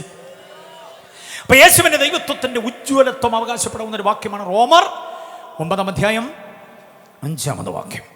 വെളിപ്പാട് പുസ്തകം 1:8. വെളിപ്പാടി വന്നപ്പോഴെങ്കിലും മനസ്സിലായില്ല, തീരാൻ പോവാന്ന്. ഇനി അപ്പുറത്തെ പുസ്തകം ഇല്ലാത്തതുകൊണ്ട് ഇവിടെ കൊണ്ട് നിർത്തുക. ബാക്കി പിന്നെ ഞാൻ 3-ാം തീയതി പറയാം. വെളിപ്പാട് 1:8 പറയുന്നു, ഇരുന്നവനും ഇരിക്കുന്നവനും വരുന്നവനുമായി, ബാക്കി പറ, സർവശക്തനായ സർവശക്തിയുള്ള ദൈവമായ കർത്താവ്. അപ്പോൾ സർവത്തിനും മീതെ ദൈവമാണ് എന്ന് മാത്രമല്ല, പിന്നെ എന്തുകൊണ്ടെന്നാ, സർവശക്തനാണ്. ഒന്ന് പറഞ്ഞേ, സർവശക്തനാണ്. ഇത് പറയണം പ്രാർത്ഥനയിൽ. കർത്താവേ സ്വോത്ര യേശുവേ എന്ന് പറഞ്ഞ് ചുമ്മാതിരുന്ന് പ്രാർത്ഥിക്കാതെ യേശുവിൻ്റെ ദൈവത്വത്തിൻ്റെ മഹത്വം അങ്ങോട്ട് പറഞ്ഞ് കേൾപ്പിക്കണം. ആരെ കേൾപ്പിക്കാനാണ്? കർത്താവിനോട് നമ്മൾ പറയുമ്പോൾ ആ ദൈവത്വ ബോധം നമുക്കുണ്ട് എന്ന് കർത്താവിന് ബോധ്യമായി നമ്മിൽ പ്രസാദിക്കും. തന്നെയല്ല, നിന്റെ പ്രാർത്ഥനയ്ക്ക് ഞാൻ മറുപടി തരത്തില്ല, അഥവാ തന്നാലും ഞാൻ അതിനെ തട്ടിമാറ്റുമെന്നും പറഞ്ഞ് വെല്ലുവിളിയാൻ നിൽക്കുന്ന പിശാചി കേൾക്കണം നമുക്കുള്ള ക്രിസ്തു പരിജ്ഞാനം. മനസ്സിലായോ? ഓ കർത്താവേ, അങ്ങ് സർവത്തിനും മീതെ ദൈവമാണെന്ന് ഞാൻ വചനത്തിലൂടെ മനസ്സിലാക്കുന്നു. അതുകൊണ്ട് എൻ്റെ നന്മയെ തടയുന്ന സകല ദുഷ്ടപ്പോരുകളെയും അവിടുന്ന് ശാസിക്കണമെന്ന് പ്രാർത്ഥിക്കണം. അതുപോലെ തന്നെ കർത്താവേ, അങ്ങ് സർവശക്തിയുള്ള ദൈവമാണ്. എത്ര പേര് വിശ്വസിക്കുന്നു യേശു സർവശക്തിയുള്ളത്? സർവശക്തിയെക്കുറിച്ച് ഞാനൊരു കാര്യം പറയാം. സർവശക്തൻ, സർവശക്തി എന്നുള്ളതിൻ്റെ ആംഗലേയ പദം ഓംനിപൊട്ടൻ്റ് എന്നാണ്. ഓംനിപൊട്ടൻ്റ്. അതിൻ്റെ ഗ്രീക്ക് പദം വെളിപ്പാട് പുസ്തകത്തിൽ യോഹന്നാൻ പറയുമ്പോൾ ഉപയോഗിച്ചിരിക്കുന്ന ഗ്രീക്ക് പദം പാൻഡക്രീറ്റോൺ. എന്തോന്നാ?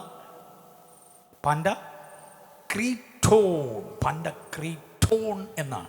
അതിൻ്റെ തനിമയോടെ പറയണം, പാൻഡക്രീറ്റോൺ. വെപ്പുവല്ലുള്ളവരൊന്നും പറയണ്ട, അത് ഊരിത്തെറിച്ച് പോകും.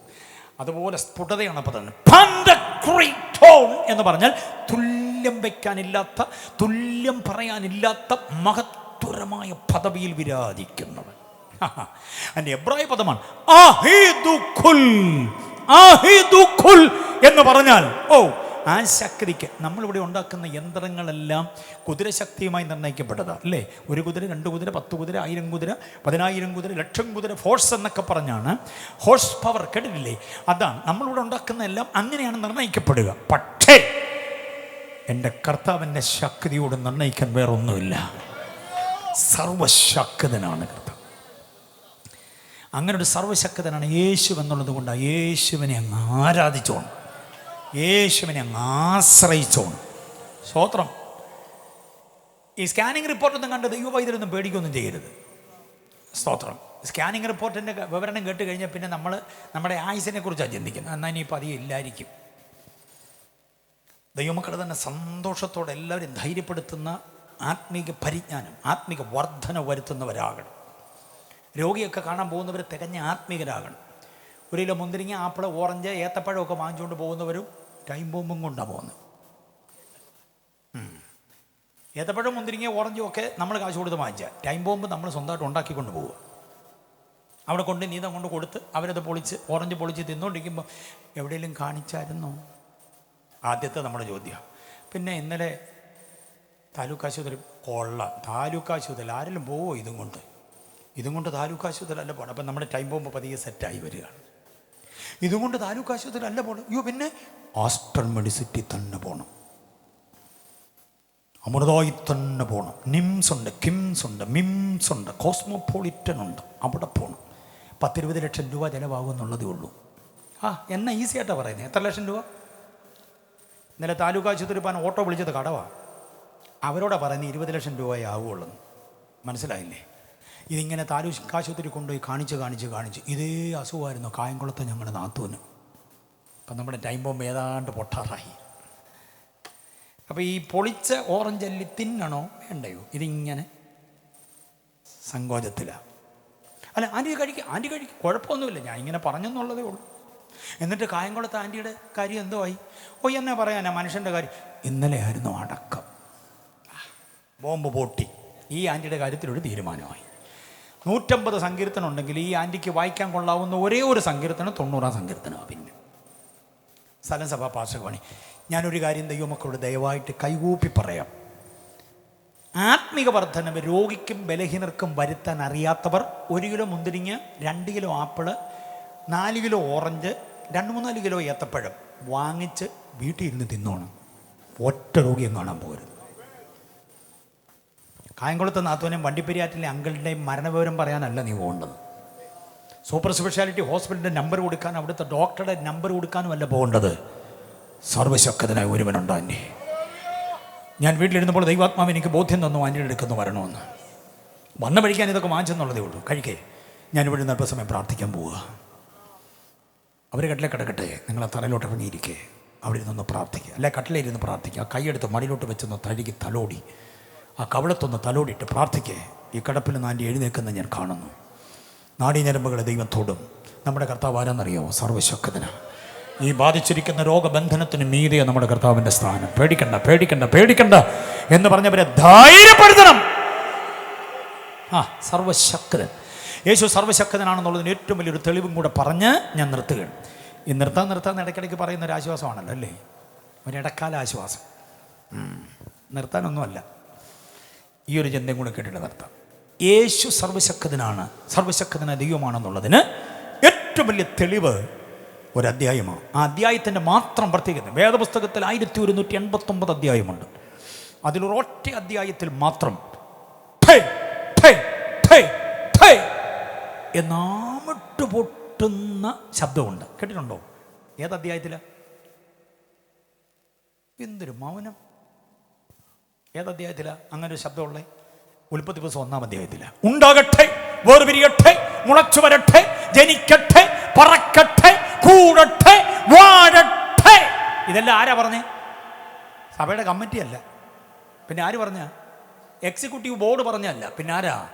ഉളവായതൊന്നും അവനെ കൂടാതെ ഉളവായതല്ല. ആ ഉളവാക്കിയവൻ്റെ പേരാ സർവശക്തൻ. അവനെ ആ വെളിപ്പാട് 1:8 പറഞ്ഞിരിക്കുന്നത്. അങ്ങനെയാണെങ്കിൽ അവിടെ ഉണ്ടാകട്ടെ, പറക്കട്ടെ, ജനിക്കട്ടെ, കൂടട്ടെ, വാഴട്ടെ എന്നൊക്കെ പറഞ്ഞു കഴിഞ്ഞ് കുറേ നാൾ കഴിഞ്ഞല്ല, ആ പ്രതിധ്വനി അടങ്ങുന്നതിന് മുൻപ് അത് ഉണ്ടായി വന്നെങ്കിൽ ഇന്ന് രാത്രി നമ്മളെ നോക്കി അത് പറയാൻ കഴിയുന്ന ഒരുവൻ ഈ പന്തലിലുണ്ടെന്ന്, ഈ യോഗസ്ഥലത്തുണ്ടെന്ന്. നീ വിഷമിക്കുന്ന ചില വിഷമതകളുടെ മുമ്പിൽ ദൈവ ശബ്ദം കേട്ട് മടങ്ങിപ്പോകാവൂ. യേശുവിനെ ഫോക്കസ് ചെയ്യുന്നതിൻ്റെ കാരണം എന്താ? അവൻ സർവശക്തനായതുകൊണ്ട്.